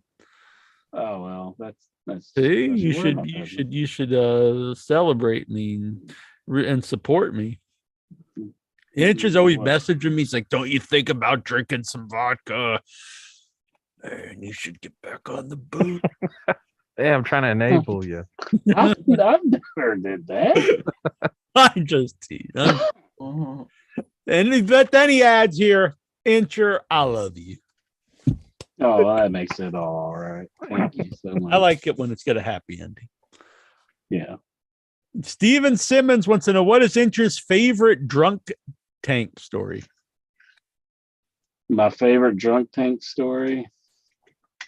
There's so many. It's hard to pick. But one of the ones that they'd be laughing the hardest didn't even happen to me. So it really wouldn't even, there's just like a guy who like he busts through the freaking office wall and he was like grabbing at one of my coworkers like freaking Night of Living Dead or something. Jesus. It's just the thought of this drunk asshole just like reaching through like it just made me laugh. Do you ever miss it? No. I know a lot of people say, "Oh, I just sit back and laugh at them." Well, that's not as easy to do whenever they're like going crazy. Yeah. Nikhil Callahan time. Nikhil! I can't get behind that. No. Jesus. I don't want to answer impact questions like, what are your thoughts on? What's your best memories on? What's your best memories of? You're breaking the man, and you can't think Tim of one McGee. question. Now I dropped my flag. Here we go. Put it over here. All right. Where was I? Nikhil Callahan. Memories of OVE. OVE. The hell's that? It's last century. He's an Impact fan. Oh, what? Oh, wasn't that Ohio? Ohio versus everything. Oh God! Well, I liked Are whenever you just measuring your wiener? Oh, what the I needed hell? that much tape for it. But I liked when the one guy, the younger one, I forget his name, but he said like this was the greatest time of his life whenever he won like this championship, and like the one guy interrupted and was like, "Don't you have kids?" And then he just looked at him for a second, and then he looked back and he said, "This is the greatest time of my life." And his other brother just said, "That checks out." I thought that's pretty funny. So I'm just going to show you this because I'm sitting here reading these questions, and the whole time I'm looking here, all I can see is this ass over here. That ass. Oh, it's hard to keep track of these questions. I'm like, look at this woman just standing with her ass out. Who is this woman with her ass? Oh, it's who is it? Isn't it I'm not, I think it's Oh, that's Maria. Yeah, Maria. Yeah. That's a natural picture to take yourself. Mm-hmm. It's like, hey, that's probably one of her OnlyFans. I'm not trying to be a slut shame or anything. But if you take that picture, can you get mad if someone's like says you got a nice ass or something? I'll see this on Instagram. People I know, who make movies, and they'll take pictures like this, and they'll be like, "Man, you're hot." And like, don't you pay attention? Why don't you ever bring up my new movie? And it's like, well, how the hell? Why would they see this picture and be like, "Man, I loved your new movie"? Yeah, you're supposed to talk about the oil that's over there on that little stool there. Did Lars Sullivan like that photo? Maybe all of them. He's like Lars Sullivan. I mean, I think it's a nice photo. It's just, that's what I should start doing for my daily walk picture. I'll take a picture. I usually just take a selfie or something, and people still get pissed. But that is weird. People get mad that I take a daily picture. I stopped doing it for a while, but then some people. But anyway, point is, I'm gonna start doing daily walk pics, and it'll just be me like bent over, like looking at the camera, like, yeah. So on my daily walk. What do you think? That sounds pretty awesome. Now, what theory? What the hell? I just lost 100 friends here on Facebook. What's going on? Damn. So what if you catch Theory out while you're doing one of your walks and you both take a picture together? That'd be kind of cool, dueling selfies. Mm-hmm. That kind of did happen. I thought it was we were at out to eat somewhere, and we both were taking pictures of the food. And then we both were in the other picture of which I don't know. I just thought it was funny. It's like this is what like going out to eat in modern day is. Just you're taking pictures of your food in the back of the person's head. Yeah. I know Troy's girlfriend won't let him take pictures of food. She's like, don't do that. But I like it. I say, what the hell? Have a good time. Yeah. All right. Let's see. Where was I? Oh, I know. See, was it this? I don't know. Anyway, we were out and I took pictures and she took pictures of the food, and you could see us both in the pictures, in the other picture. Just that was funny. I don't know where they are. Fuck it. All right. Thoughts on Max Caster giving the middle finger to Vince McMahon's Hollywood Walk of Fame star? I thought this was funny. I thought it was kind of surprising that anyone was like so upset about it. Like Lexar. This is the thing. Like guys like Lexar and people on the internet, they're like, you gotta bring back they're crying all the time. You gotta bring back the Attitude Era.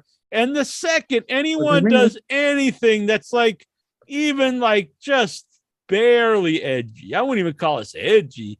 The first ones to start crying like bitches, like, oh my God, you can't do that to Vince McMahon. Jesus Christ, what kind of bitch are you?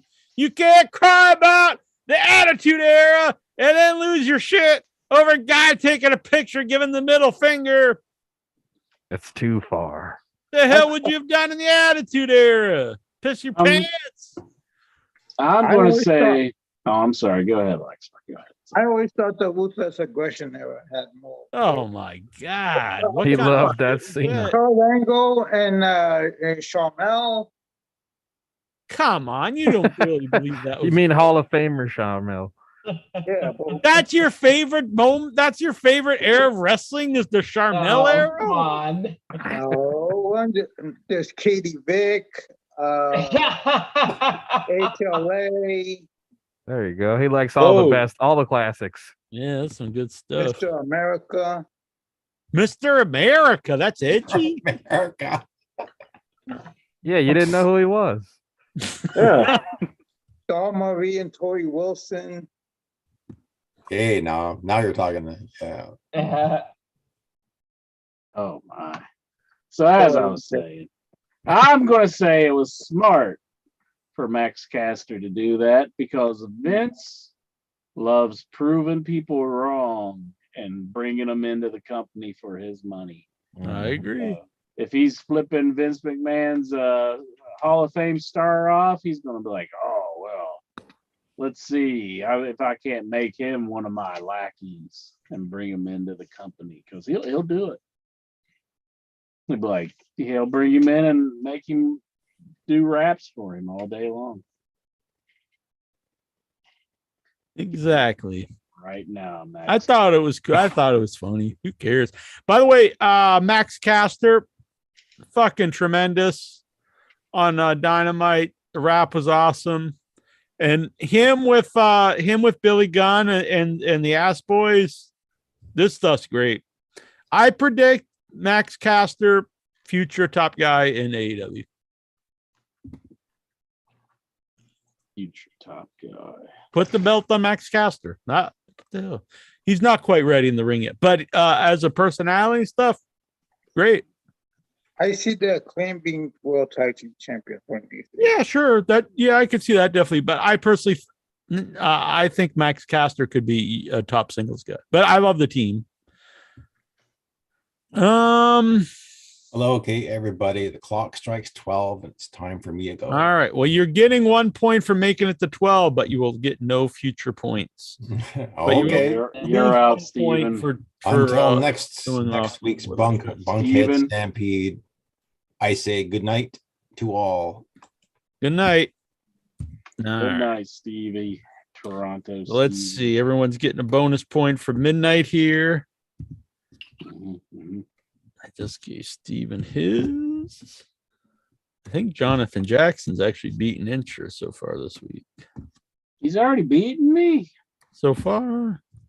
It's not the month isn't over. He's beating you like shoe leather.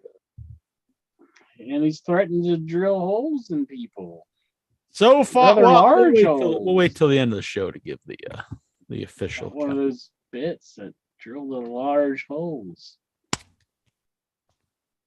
Drilling holes and taking souls. Oh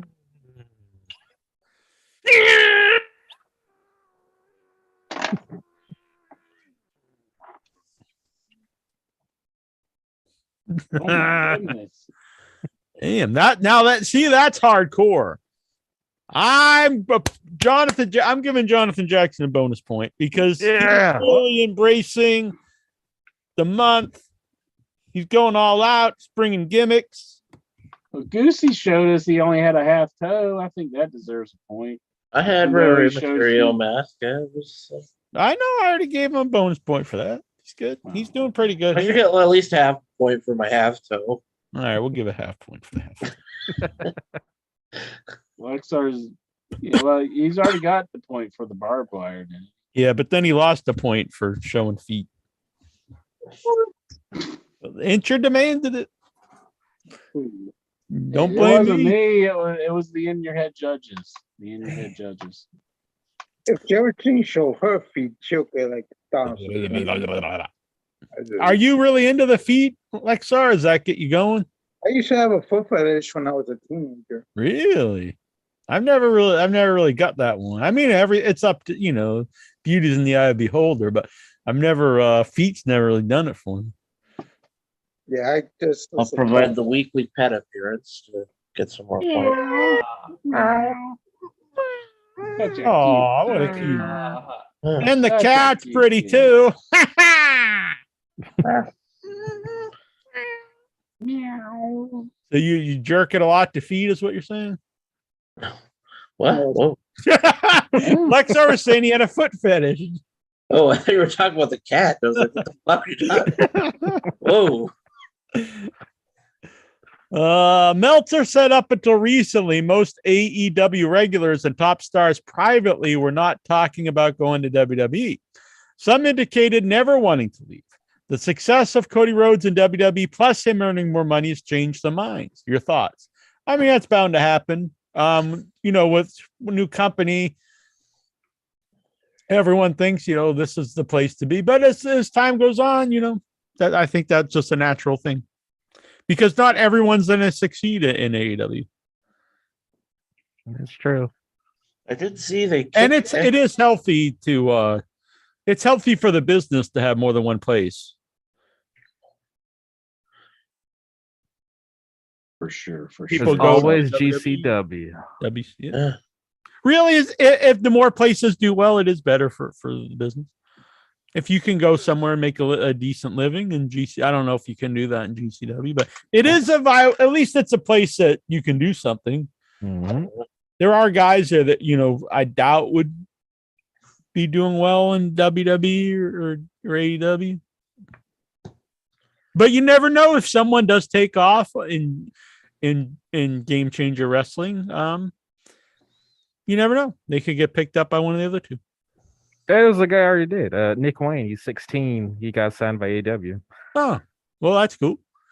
I like that kind of stuff. So yeah. But no, it's good for the business. They're gonna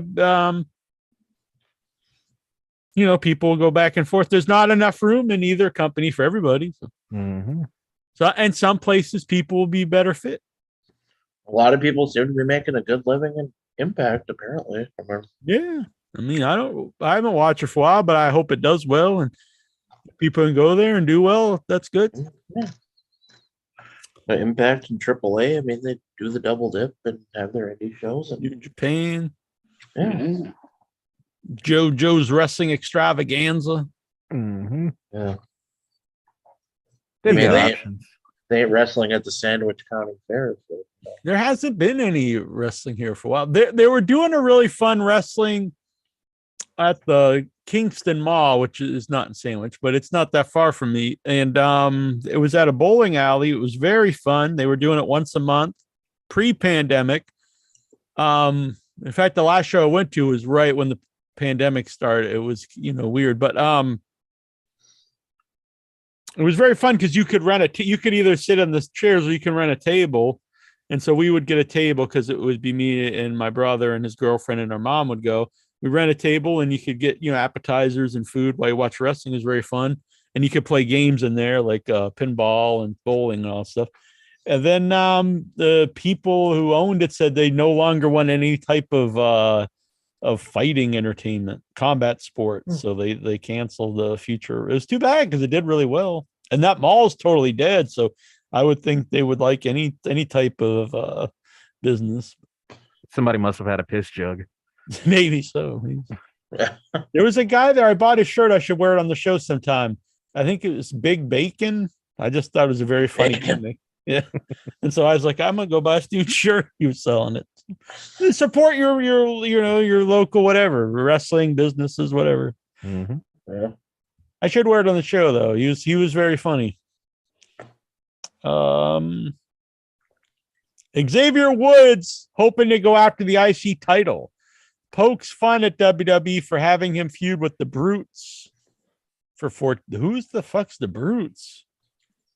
Was that like fucking Butch and fucking Cassidy or whatever? Yeah. Pete Dunne or whatever the fuck. Pete Dunne and Butch and It's the same guy. Ridge Holland. The dude that fucking nearly Sheamus. killed Big E. Oh, geez. Have you enjoyed the New Day versus Brutes? That's taken up a quarter of the year already. I've not seen any of this, I don't think. The I hot do feud of kind the of like summer. him as Butch, honestly. I do. Pete Dunne as Butch. Yeah. I think it's kind of funny. I've not seen it. I don't think it's been on any pay-per-view, so I haven't seen it. It's John Cena's 20th anniversary in WWE. What are your favorite memories and matches of John Cena? I think that's cheating. It's like he hasn't really been around. He's only made a few spots here and there. He's never left cheating. us, sure.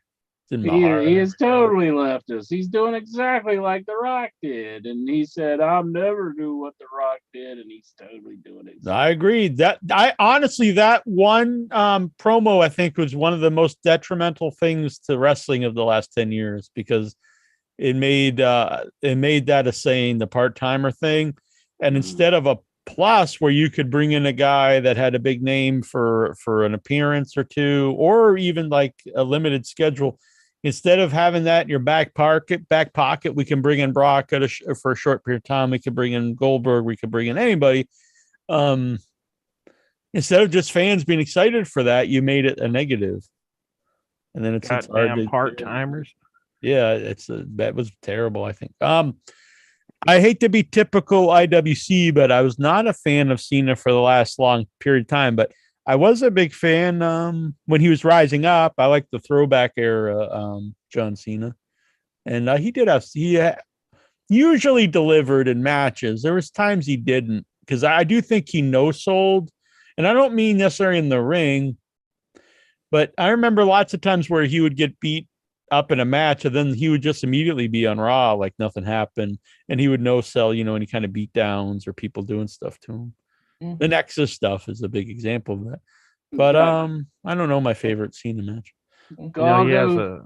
Oh, go ahead. I'm sorry. I was going to read something from the chat room. You go ahead. I was just going to say, he has a PhD in thugonomics. That's very true. I did like the throwback stuff. I like that. Galgo 13 in the chat room. He says Maria looks great even after popping out a few babies. I think she is close to 40 also. Oh man, she's an old bitch. They take her out back. Put a bullet in her head. Luis Felipe. He says Maria greater than Bennett. Well, boy, that's saying a lot. Patrick Howell. He says acknowledge me, Tyler S. Oh man. Patrick Howell's a good man. Good to see him in the chat room. Sean Rossap of Fightful Select revealed that Giovanni Vinci's character that they have promoted for weeks is going to be played by former Fabian Aichner. Yeah. Hell yeah, do it up. Fabian Aichner is the now Giovanni Vinci. Who? He was left behind in NXT when he was the guy who used to be in Imperium. Oh, that guy. Yeah. Will this make you watch the show? No. Yeah, I'm fucking running out to get my NXT tickets. Hell yeah. Phil has this now Giovanni great talent to ask questions about people that nobody else would ever ask questions about.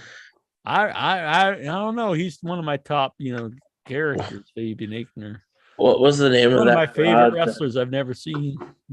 What was the name of that broad that one dude was in the chat one time hyping up? That's supposedly the next best thing to fucking Sophia Cromwell. Oh yeah, Jesus. You'll be taking those words back when they main event WrestleMania next year. Wendy Chu wrestling in fucking winter fucking parkas. It's like, what the fuck are you doing? She's no Lulu Pencil. No Lulu Pencil. Oh, I need to bring that back. The Jackie Jones 501 needs to be a weekly segment. In a new report from Business Insider, it is claimed that Stephanie McMahon's leave of absence was orchestrated partially by her own father, WWE owner and chairman Vince McMahon, as a behind-the-scenes shakeup. Your thoughts? I just think it's tremendous that that like your elderly dad's like trying to get rid of you in your own company. The Business Insider sounds like a credible news source. Sounds like. Vince is just like a lot of things. He's just like, I don't know. He's just trying to like cement to everybody that he is in fact 100% an asshole. He's gonna die before he gives up that fucking spot. What does that con guy like? Where did he come from? He just like popped up and seems like he's just been given like the keys to the company. Lexar's tapping out. He's a rock Lexar, the bitch is going to sleep. Thing. I got Good night, a bitch. appointment tomorrow morning. Bye. No, you don't, liar. Man, It's like I think Ezekiel. I think he got all horned up. He's like, I gotta get out of here and go jerk off. Thinking about them feet. It's all Maria. That was a quick leave, don't you think? Oh, wow. Quick Jackie leave. Jones hates me too because I'm officially tapping out. Oh, Man, just dog, man, the week. man. Oh, We'll man. see you next week, guys. Take care. Alrighty, Good night. song, man. Let's see ya. In a Here new we where are. they haven't And announced the there was- 20 men in the battle royal tomorrow, but who would you like to see face John Moxley that night? So you want us to name all 20? Mhm. Daniel Bryan. I'll just that's if I'm gonna pick one person, I'll say Daniel Bryan. Wasn't he injured? That's true. So I think everybody's Miro. injured. Miro. Yeah. Oh, let's see, Miro. Hmm. Miro or Wardlow? Wardlow's a good one. Chuck Taylor. No, I like him, but no. Is there like so many people that's in it, or is it just 20. anybody? it's 20. So we got Miro, John Moxley, Probably the Butcher will be in there, or the Blade. all the tag teams. They have a huge Yeah, roster, so it could be like lots of cool people. QT Marshall. Keith Lee. Oh, we haven't Dante seen Martin. QT for a while. QT Marshall for you, Incher? Sure, why not? They haven't. Oh, we did that one. Did you ever watch Batman the animated series? Oh yeah, I watched it a lot. That's like one of my favorite shows back in the 90s. Yeah. I'm a grown man. I don't watch cartoons. My brother loves that show. He said it was one of the best versions of Batman. It's very good. Yeah. I don't watch his shit. 24 years ago, Sting joined the Wolfpack. Do you have any memories of watching this, and how did you react? I'm a big fan of WCW. Is not a fan of the Wolfpack. I mean, I like the guys in it, but I think that's when they started to do water down the show. Don't turn your back on the Wolfpack. You might wind up in a body bag. Mhm.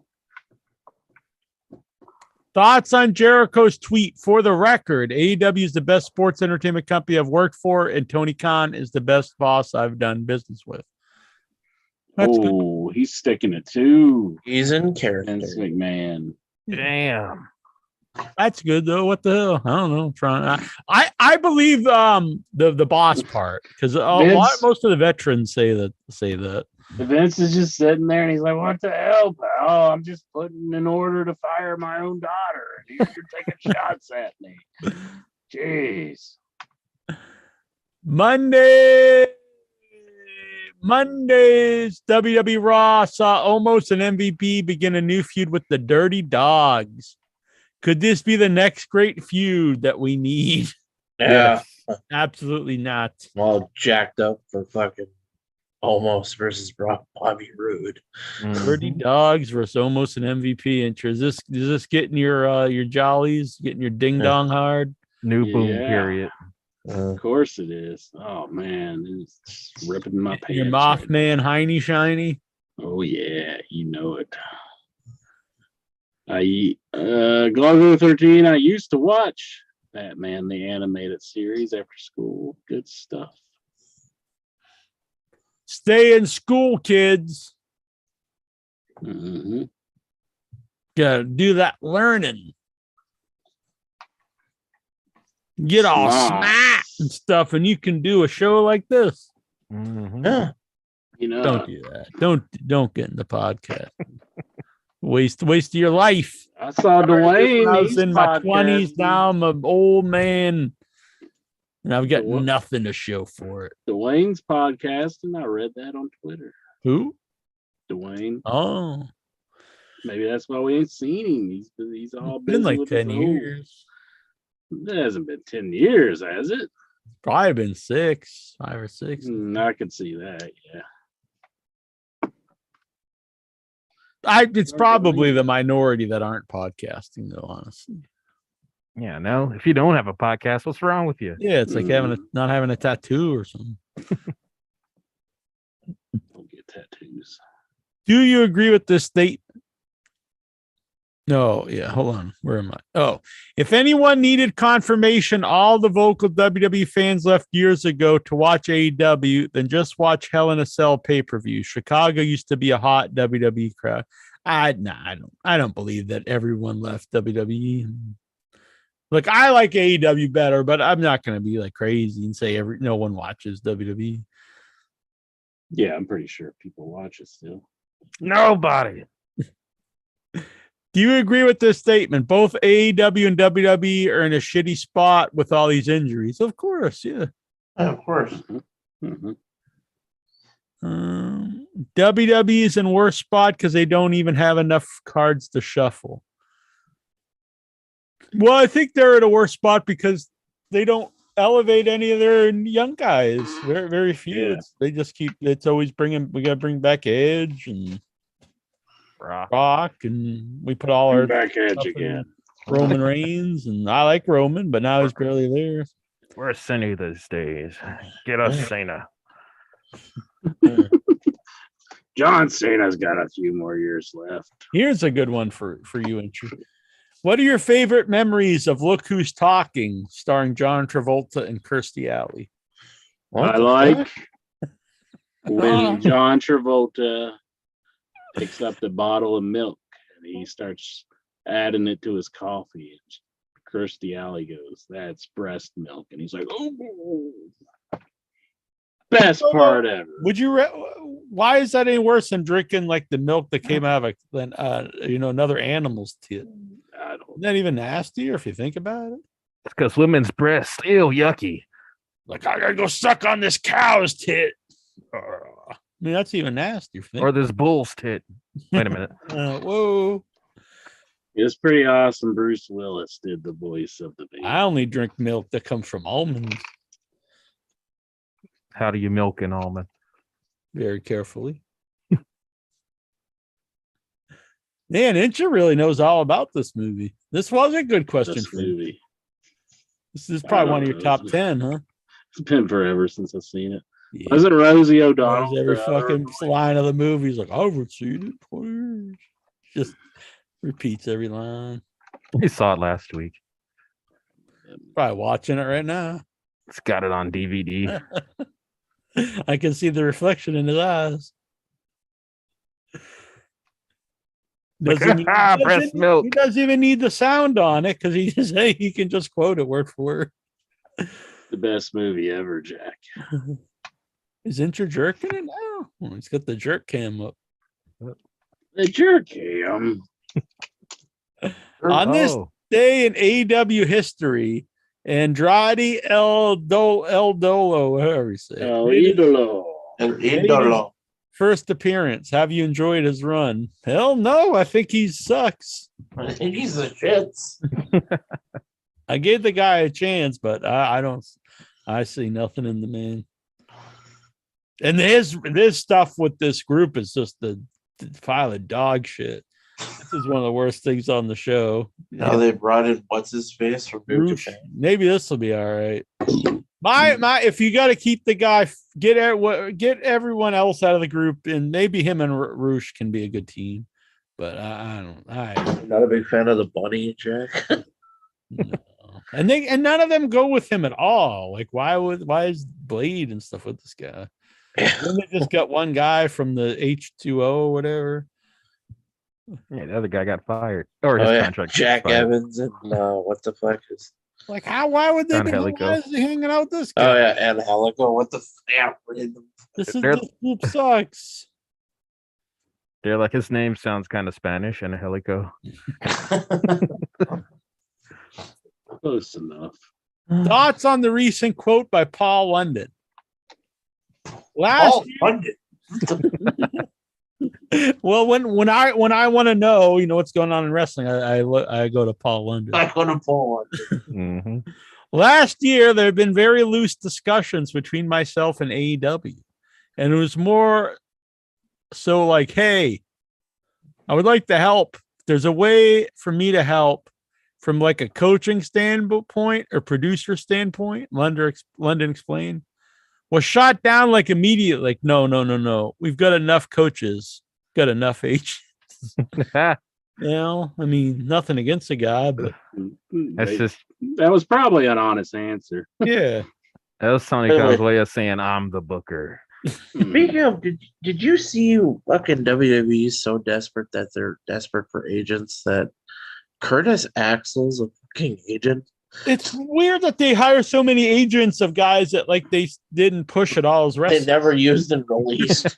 Like him, like half the Impact roster from like 10 years ago. Yeah.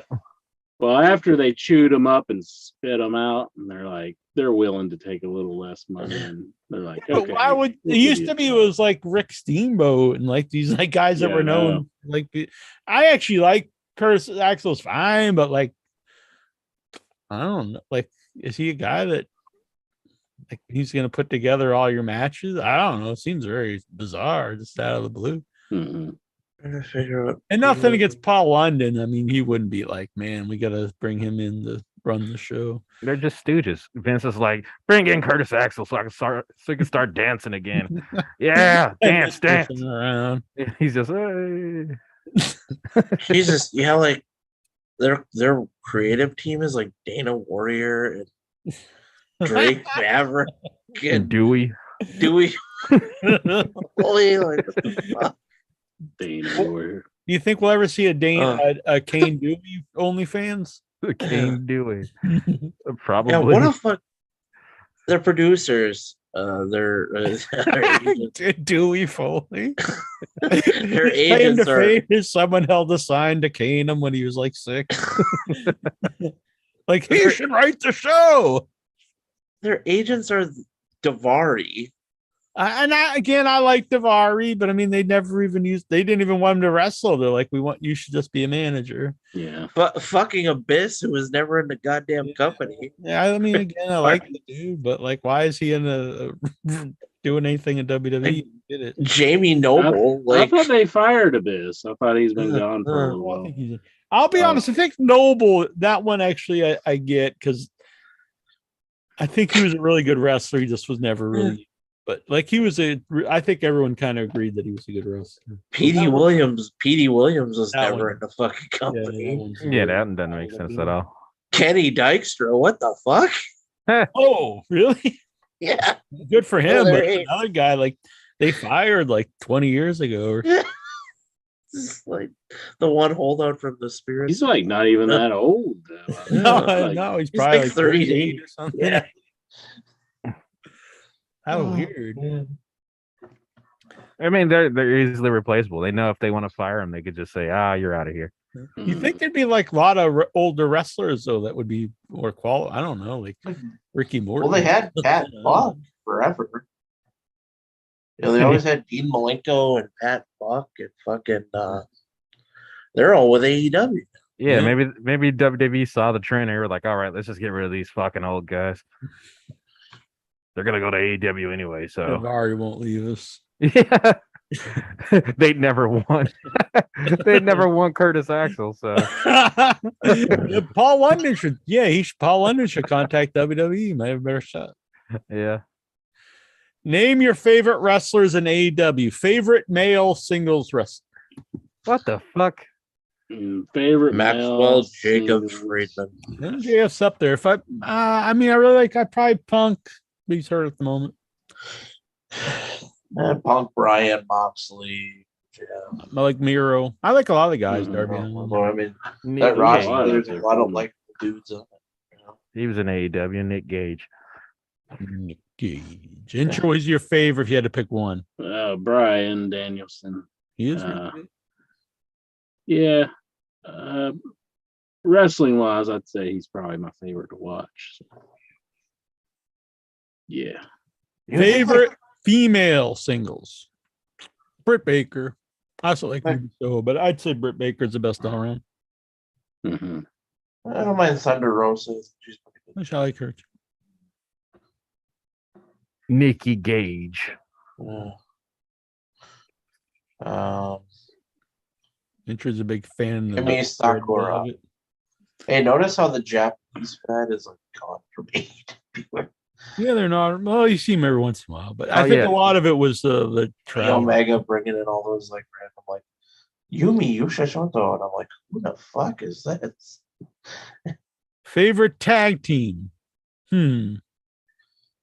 FTR. Yeah, FTR has really grown on me.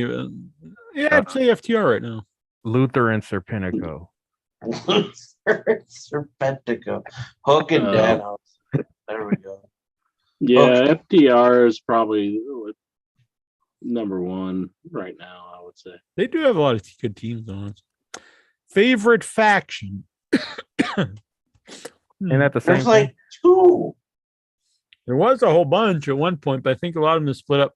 I really I get a kick out of Jericho's group. Oh no, the Moxley, Daniel Bryan Regal. Yeah, the here right now. Blood Society. Yeah. I guess overall, I would have to say Jericho's group. They really do entertain me. I like the big headed guys. Great. Pinnacle. Yeah, I don't think they're around anymore. They're not even a thing anymore. Yeah, I know. Does it have to be current? Yeah, current, I think. Currently, and it would be the Black the Jericho Appreciation Group. The Varsity Blondes. The Elite. The Varsity Blondes. Who should win the men's? Have they even made a statement about Julia turning on him? Yeah, that was on Dynamite this week. That was on. It was on Dynamite. I thought I didn't see that. Julia Hart was on the paper, wasn't it? Yeah, but Dynamite they actually did a vignette where they brought her into the. Oh, I like that House of Black. Who should win the men's Money in the Bank? Cody. Should have been Cody, but not anymore. I don't really know. Almost. Yes. Oh no, Cody should still come out with his torn pec. They should do Money in the Bank where Almost is the ladder. You just have to climb Almost. Let Theory win it. I don't know what Dominic Theory. Fuck Theory. All the Dominics. Yeah, Dominic Mysterio. I don't really know who's like doing anything there, so I don't know. John Cena. Mustafa Ali. This young upstart, John Mace. T-Bar. Can you remember the first film you saw at the cinema? Mine was Star Wars Episode 1, Phantom Menace. Maybe Lion King as a kid. Yeah, I went to see Lion King the year I graduated. He's probably I know I really can't remember, but I know I've seen I remember watching Honey, I Shrunk the Kids in the theater. There's probably been ones earlier than that. And I'm 31, 97, probably.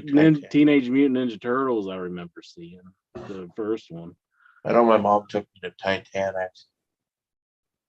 The first ones I have memories of is Star Wars and Night of the Living Dead at the drive-in. Yeah. Well, that was probably a repeat for Night of the Living Dead. Oh yeah, yeah. Well, I mean, I wasn't born in like the '60s. Yeah, I know. So, damn, old man Jack. Grandpa Jones. Old man Joe. But those were for the ones I had the first memory of going to see at the drive-in. I also saw. It wasn't. It was. I don't know where it was. I think it was at the Legion, American Legion, and they showed The Hobbit, the one that was made for like TV, the old animated one. Mm. I remember going to see that really early. I remember seeing Batman, the original the Michael Keaton Batman. But my brother's 9 years older, and they would bring me along to the drive-in all the time because a single mom. So it'd be my mom, my uncle, me, my brother, and his friends, and they'd usually like pack up the van because it was so much like a car instead of per person. So it was just whoever they could fit in the van, my uncle's van. But so I was very young, like 4, probably, and they would always bring me to stuff. So I used to see everything. Caligula. You watch Caligula when you were a kid? Caligula's fist. I did see it very young. I actually brought that up when I interviewed Malcolm McDowell. What do you have to say about that? You got to listen to the interview? No, it's on the interview. He said, "No wonder you're so fucked up."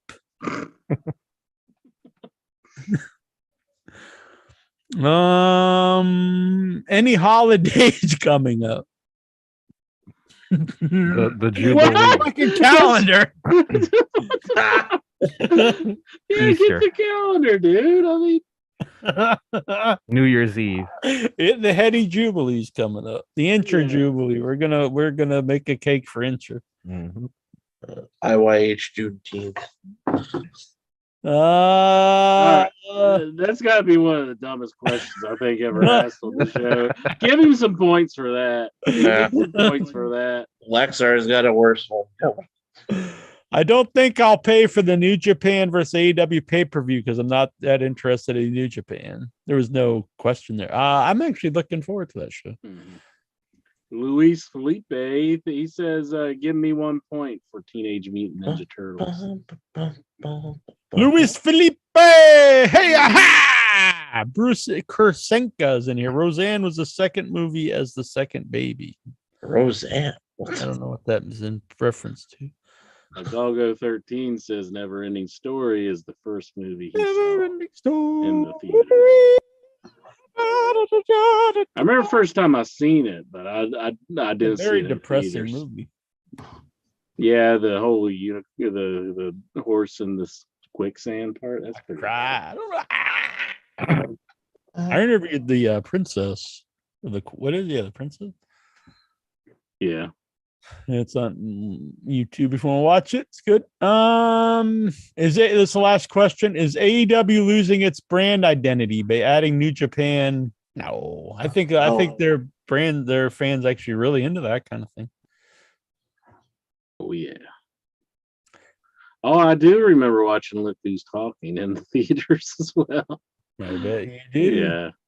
And like at the beginning when the sperm's like swimming and all that. Whoa! What the hell? Dirty movies. No, it's in there. I was like, what is that? My dad was like, what is that? What the fuck are you talking about? I didn't know what it was, and I was like, what is this? And my dad's like, don't worry about it. He didn't explain it.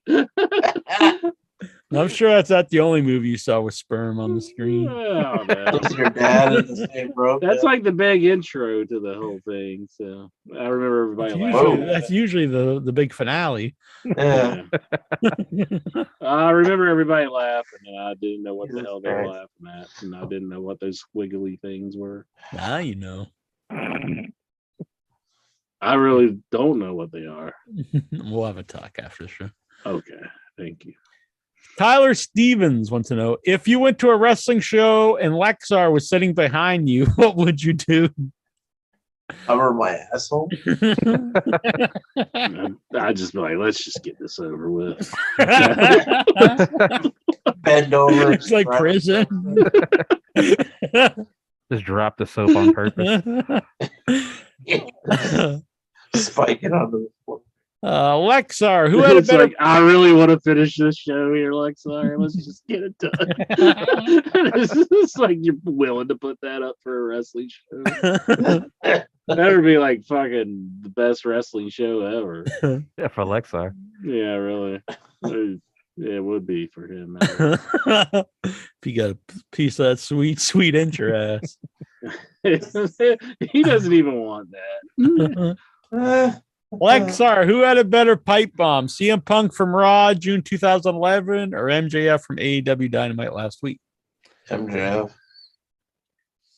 It's weird because at the time the Punk thing was huge.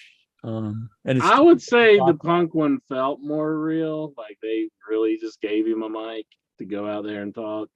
The MJF one, I'm thinking they're working with him on that one. You know. I really love both of them. I mean, I don't know. There's like 11 years apart. Wow, it's crazy. There's reports from Time Warner that they're telling AEW to take him out of the fucking. Yeah, I think to really answer this, you have to give it some time and look back, because people still talk about the pipe bomb. I mean, when you ask what's the best pipe bomb, and that term actually comes from the original one, so you have to give a lot of credit to that, because that brought in that term. You know what I'm saying? Yeah.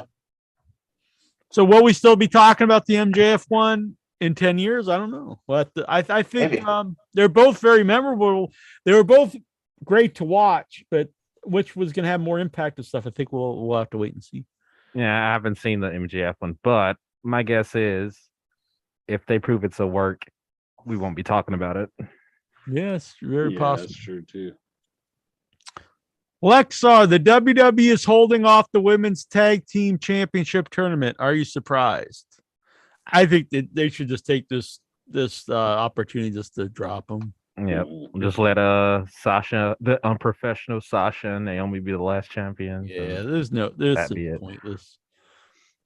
It's never been worth a damn. Just have all the women fighting over the 24/7 belt. Mm-hmm. Fighting over my dong. Oh my goodness. That's what I'd do if I was Booker of WWE.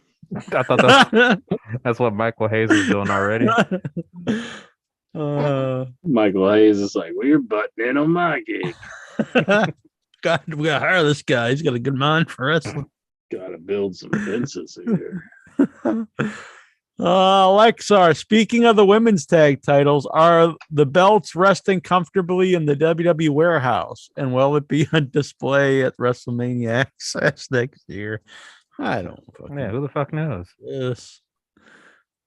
Is there any new developments with that, with the Sasha and Naomi thing? Not really. No. The original bunkhouse stampede was held in a cage. Which type of cage will well, come on. There's no way the classic NWA was using the big blue cage. They were using a mesh cage because it was men doing battle, not guys trying to run away.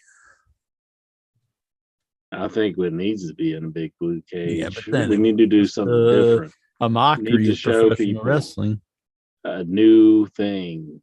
Well, that wouldn't be new either. That's old time. If we're gonna do new, we got to build our own cage thing. And Jack, I have it on good authority that Elon Musk is going to buy the WWE and bring back the big blue. Yeah, authority by a meme that I posted. Boom, stealing my thunder, boy. You had posted, but you might have posted it, but you didn't make it. Maybe I did. How do you know? I say a Punjabi prison. Oh, okay. There you go. I think that would be good. What would be a good heady cage? The good heady cage? The Ring of Fire from Lexar. Yeah, that's true. That would be good. It's just Lexar with like a torch. Just throwing around.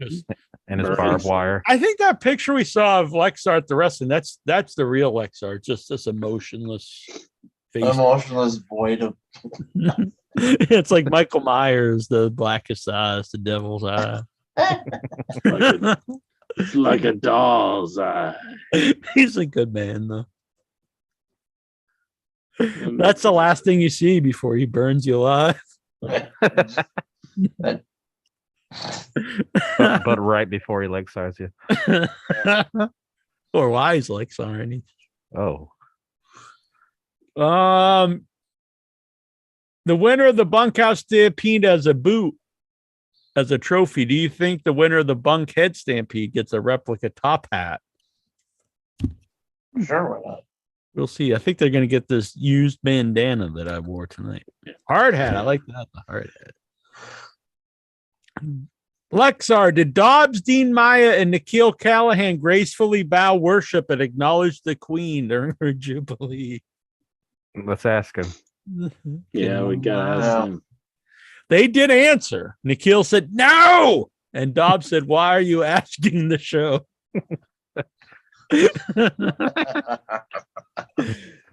Lexar, have you ever dropped your phone and had to pick it up with your bare hands? Yes. I He pick it up doesn't with, see anything yeah. wrong like kissing the mat, but he's like, I won't make it. The fuck do you think he is? He puts on like a rubber glove to pick it up. I pick it up with my toes. Well, Jujubee asked, how else would you pick up a drop phone? And I answered your butt cheeks. Oh my. That's one way to do it. Lexar, Jack did sound effects and hand gestures. Jack did sound effects and hand gestures for people having sex. Whoopa, whoopa, whoopa. But what about doing the same when people masturbate? I've done this multiple times on the show. He wants sound effects. Oh. Yeah. Oh, that's so gross when you do it like that. Oh, oh no. Allegedly, I don't know. That's what I hear. It sounds like the kids. That's what the kids at the playground told me. That sounds really wrong. I shouldn't say that. Gonna get on a list or something. Lexar had the song "Chemical Wedding" by Bruce Dickinson playing in my head. Okay, after GCW. Who gives a fuck? I don't even know what the hell. What is that? What are you talking? Probably somebody's entrance music or something. Who knows? What the fuck? I know Bruce Dickinson, but I don't know this song. Oh, because he saw a lot of female fans in attendance. Is this a sign? A sign of what? Do you think he's gonna marry him? If he does, congratulations to Lexar. Lexar, Matt Cardona revealed that he has to get surgery and will be out of action for months. Are you sad? Boo-hoo, jobber. No, but I hope he does well. I'm sad. He is the king of death matches. Yeah, he's so hardcore he injures himself. Yeah, we're doing a low blow. He tore his bicep, I believe. Yeah, how come he just didn't pull a Cody and wrestle anyway? Intro, don't be tearing a muscle. What the hell did you go get? You got your lawyer papers? Cease and desist. Is that a letter from Matt Cardona? Yeah, my nose is running. Damn, now he's wiping his nose with it. God damn. That's how much a signature or an autograph from Matt Cardona's worth. Jonathan Jackson! That was so powerful. I dropped my sunglasses. Damn, see? Dang.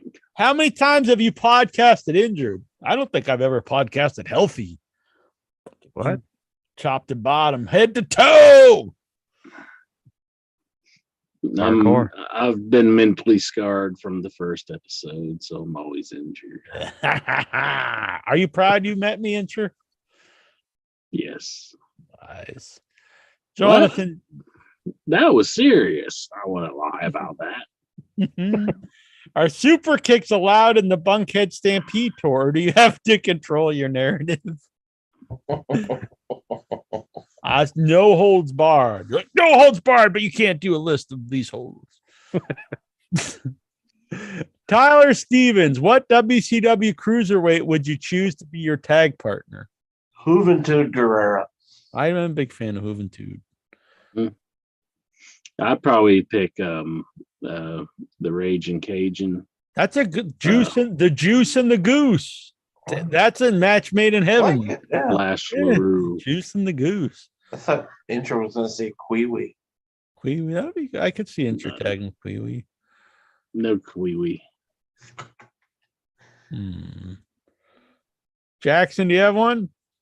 Mike Awesome. Lies. He wasn't no cruiserweight. Cruiserweight.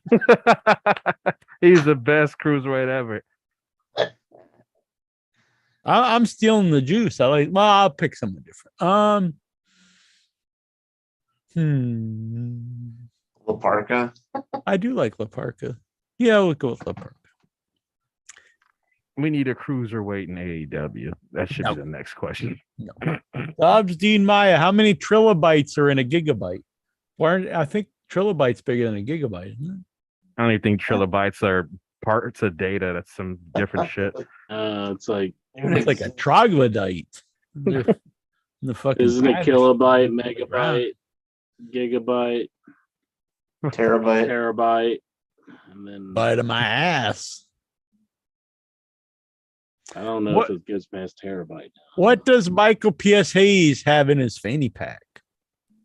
Trilobites. Blue Chew. KY. Probably asshole pills. What? What the hell? He's like, I gotta take these to be an asshole. Oh, I thought you meant like that's suppositories. Yeah, I was like, whoa. Oh, like stool softeners. Yeah. I gotta take these to shit.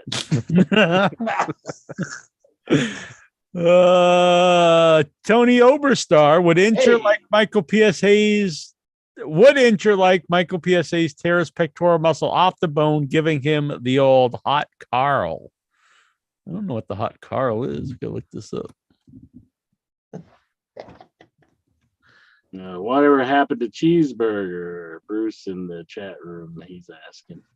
Don't know what happened to Cheeseburger. I'm kind of missing. Cheeseburger in paradise. Hot Carl to excrete fecal matter into a sock and then to hit a person in the face with the sock filled with feces. That's what that means. Man, I've always heard that term, but I never knew what it means. You think that's really what he's doing with Mr. Psycho? Wow. I hope not. Holy, just take him to shit in the sock. I'm gonna start doing that. Sounds like a good time. How much would you have to pay Nasty Neil to take a shower using the jug of GCW piss? That would be a lot of pesos. Stephen Butler, would you go ahead with In Your Head Radio if you had a torn pectoral muscle? Fuck yeah. Boom. No, I torn both off right before the show. Like, rip right off the bone. And then after the show, just stick them back on. Yeah, it's not a shirt. It's actually just your torn pecs. I just fucking stapled them on right into my rib cage.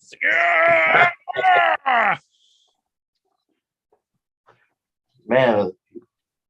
Do I get any points for a back scratcher? No. Just use a hammer claw instead. Exactly. That's what a real man would do. I got a hammer over here, but it's a little far away. Tyler Stevens. What is the most important species of bird to you? Penguin. I like blue jays. I like penguin. That's a good answer, John. I like blue jays. I like cardinals because that's my state bird. Well, I thought he meant like cardinals from the church. No, the touching those little boys. Oh, come on now, Goosey. Geez. Juju B, why wouldn't Incher touch the Mothman's hiney shiny? Why wouldn't you do it, Incher? Why wouldn't you put your finger up his ass? Because it's like, I don't want to like check his prostate. Touch the ass. Touch the ass. Touch the ass. Touch the ass. Touch the ass. I don't want to like give him damn, you know. And I seen the beans on the ground. What? His balls? No, there was like baked beans on the ground where he just ate. And like, what so it's not that very clean. What the hell are you talking about? What about eating baked beans? Yeah, there was beans on the ground. Like he just took a shit of beans. What the hell? Maybe he really did. Yeah. Did you grab a spoon and start eating? Yeah. So no, they don't want to put my finger in the Mothman's shiny hiney. Well, I'd have to like drive a whole hour to do it now. Good God. Do it live and in your head. You'll get a bonus point. Yeah. Yeah. Think of the points. If you go to the Mothman Museum website, there is a Mothman cam where you could watch me go and do it. So you can watch you stick your finger up your butt. What? Yeah. You should just like tongue his ass. Oh gosh, now it's even getting What, worse. you black sour? Now it's getting even worse. right. Well, that was fun. Join the group. And if you don't use social media, email iwhitewrestling@gmail.com. We'll answer your questions here on the show. Or better yet, join all the fine folks on the live show here Tuesday nights on the YouTube. We have a live chat. Interact with us during the show. It's a lot of fun. There was like a little kid walking by, and she was like, "Put your finger in his butt," and I was like, "I felt so awkward." Did you say that to Juju? No. Oh, about the Mothman. I thought they meant you. I was like, because the kid was like looking right at us, and I was like, "Oh, jeez," I felt bad. You're like, really Jack's weird. right. Fuck the kids. Don't say that. Don't say that. Just say, hey kids, have you seen the start of Look Who's Talking? What's your favorite memory? I don't want to explain that one. What's your favorite memory of Rhett Titus? The hell? Rhett Titus? Yeah, it's just thinking of a random question that Nikhil would ask. Oh. Well, we did meet him in person. We did, so that would be my favorite memory. So we're ending the show. If you super chat $5, I will send you this tape that I wore tonight. $5 filled with hair. You'll get his hair follicles. You can clone him then. That's a good deal. True. Off my palms. Remember that I don't think people used to be a thing back in the 80s. They would say like if you jacked off, you get hairy palms. But yeah, I don't think people say that anymore, do they? No, because it's obviously not true. I don't think they say you go blind anymore either. Yeah. That used to be a thing. They say you go blind. Actually, he did pull a hair off the back of my knuckles. Oh man, look at it. Oh. Rip it off. Oh, rip it off. You're hardcore. Less it hurts. There you go. Yeah. There you go. Actually. Yeah, the faster you do it, the less it hurts. I like the pain. Does anyone want this ball of tape? $5. $5. I mean, I do have a fork for $50, so the price has gone up on it. Look, this hand's fine. This hand's like all like, look, I've been in a war or something. Oh man, look, pounding ass. Yeah, look, people making a big deal about Cody. That's way fucking worse. Yeah, I'm surprised you podcasted in that condition. Exactly. He pulled the fucking hair right off the bone. All right, intro. That was a good time. Help us spread in your head. Share it out to everybody. Spread the head. But before we go, each of us are getting a point and a bonus point for lasting the whole show. Hell yeah. Was that one or was that two? Two. So we get a point for the hour and then we get another point, 2 points. So we're all getting an extra 3 points because we were men, unlike those loser bitches earlier who left. Who leave? The standing as right now in Bunkhead Stampede with the rest of the month to go. Stellar Steven has 1 point. Songman has 2. Stephen Butler and Lexar have 3. OIB has 6. Goosey has 6.5. And me and Jonathan Jackson are tied with 8 points. Yeah. God damn. How's he got 8 points? What did he do? Because the outfit and everything? Oh, yeah, then he got a bonus. I gave him a bonus point for pulling out like a drill. Oh, yeah. You never know what's going to happen here on the show. Bonus points, they come and go. Either me or Intra, we can give them, we can take them away. We're like, we're taking it away. So you never know what's going to happen here. It's going to be a good time. It's going to be a crazy month, Intra. Mm-hmm. I know. I can tell. It's going to be crazy times. All right. Get this shirt. It's on the new official In Your Head Teespring. I believe Teespring. Oh, not Teespring. It's T something. I'll put the link up on the in the Facebook group. It is very cool. I really like it. It is fan art, by the way. So you can't be bitching about this. Fan art, Ugandan Giant, 8-bit. There's some other cool ones up there. There's going to be some new shirts too. I just got to work on them. Or if you out there would like to make an In Your Head shirt, message me or email at iwhwrestling@gmail.com and work something out. Cool. If you do a cool design, I'll send you a free shirt. All right, Incher. See you all next week. Thank you all, folks, for watching. And thanks these good, fine men for being here. Real men, Jonathan Jackson and Goosey. All right. Yeah, me too.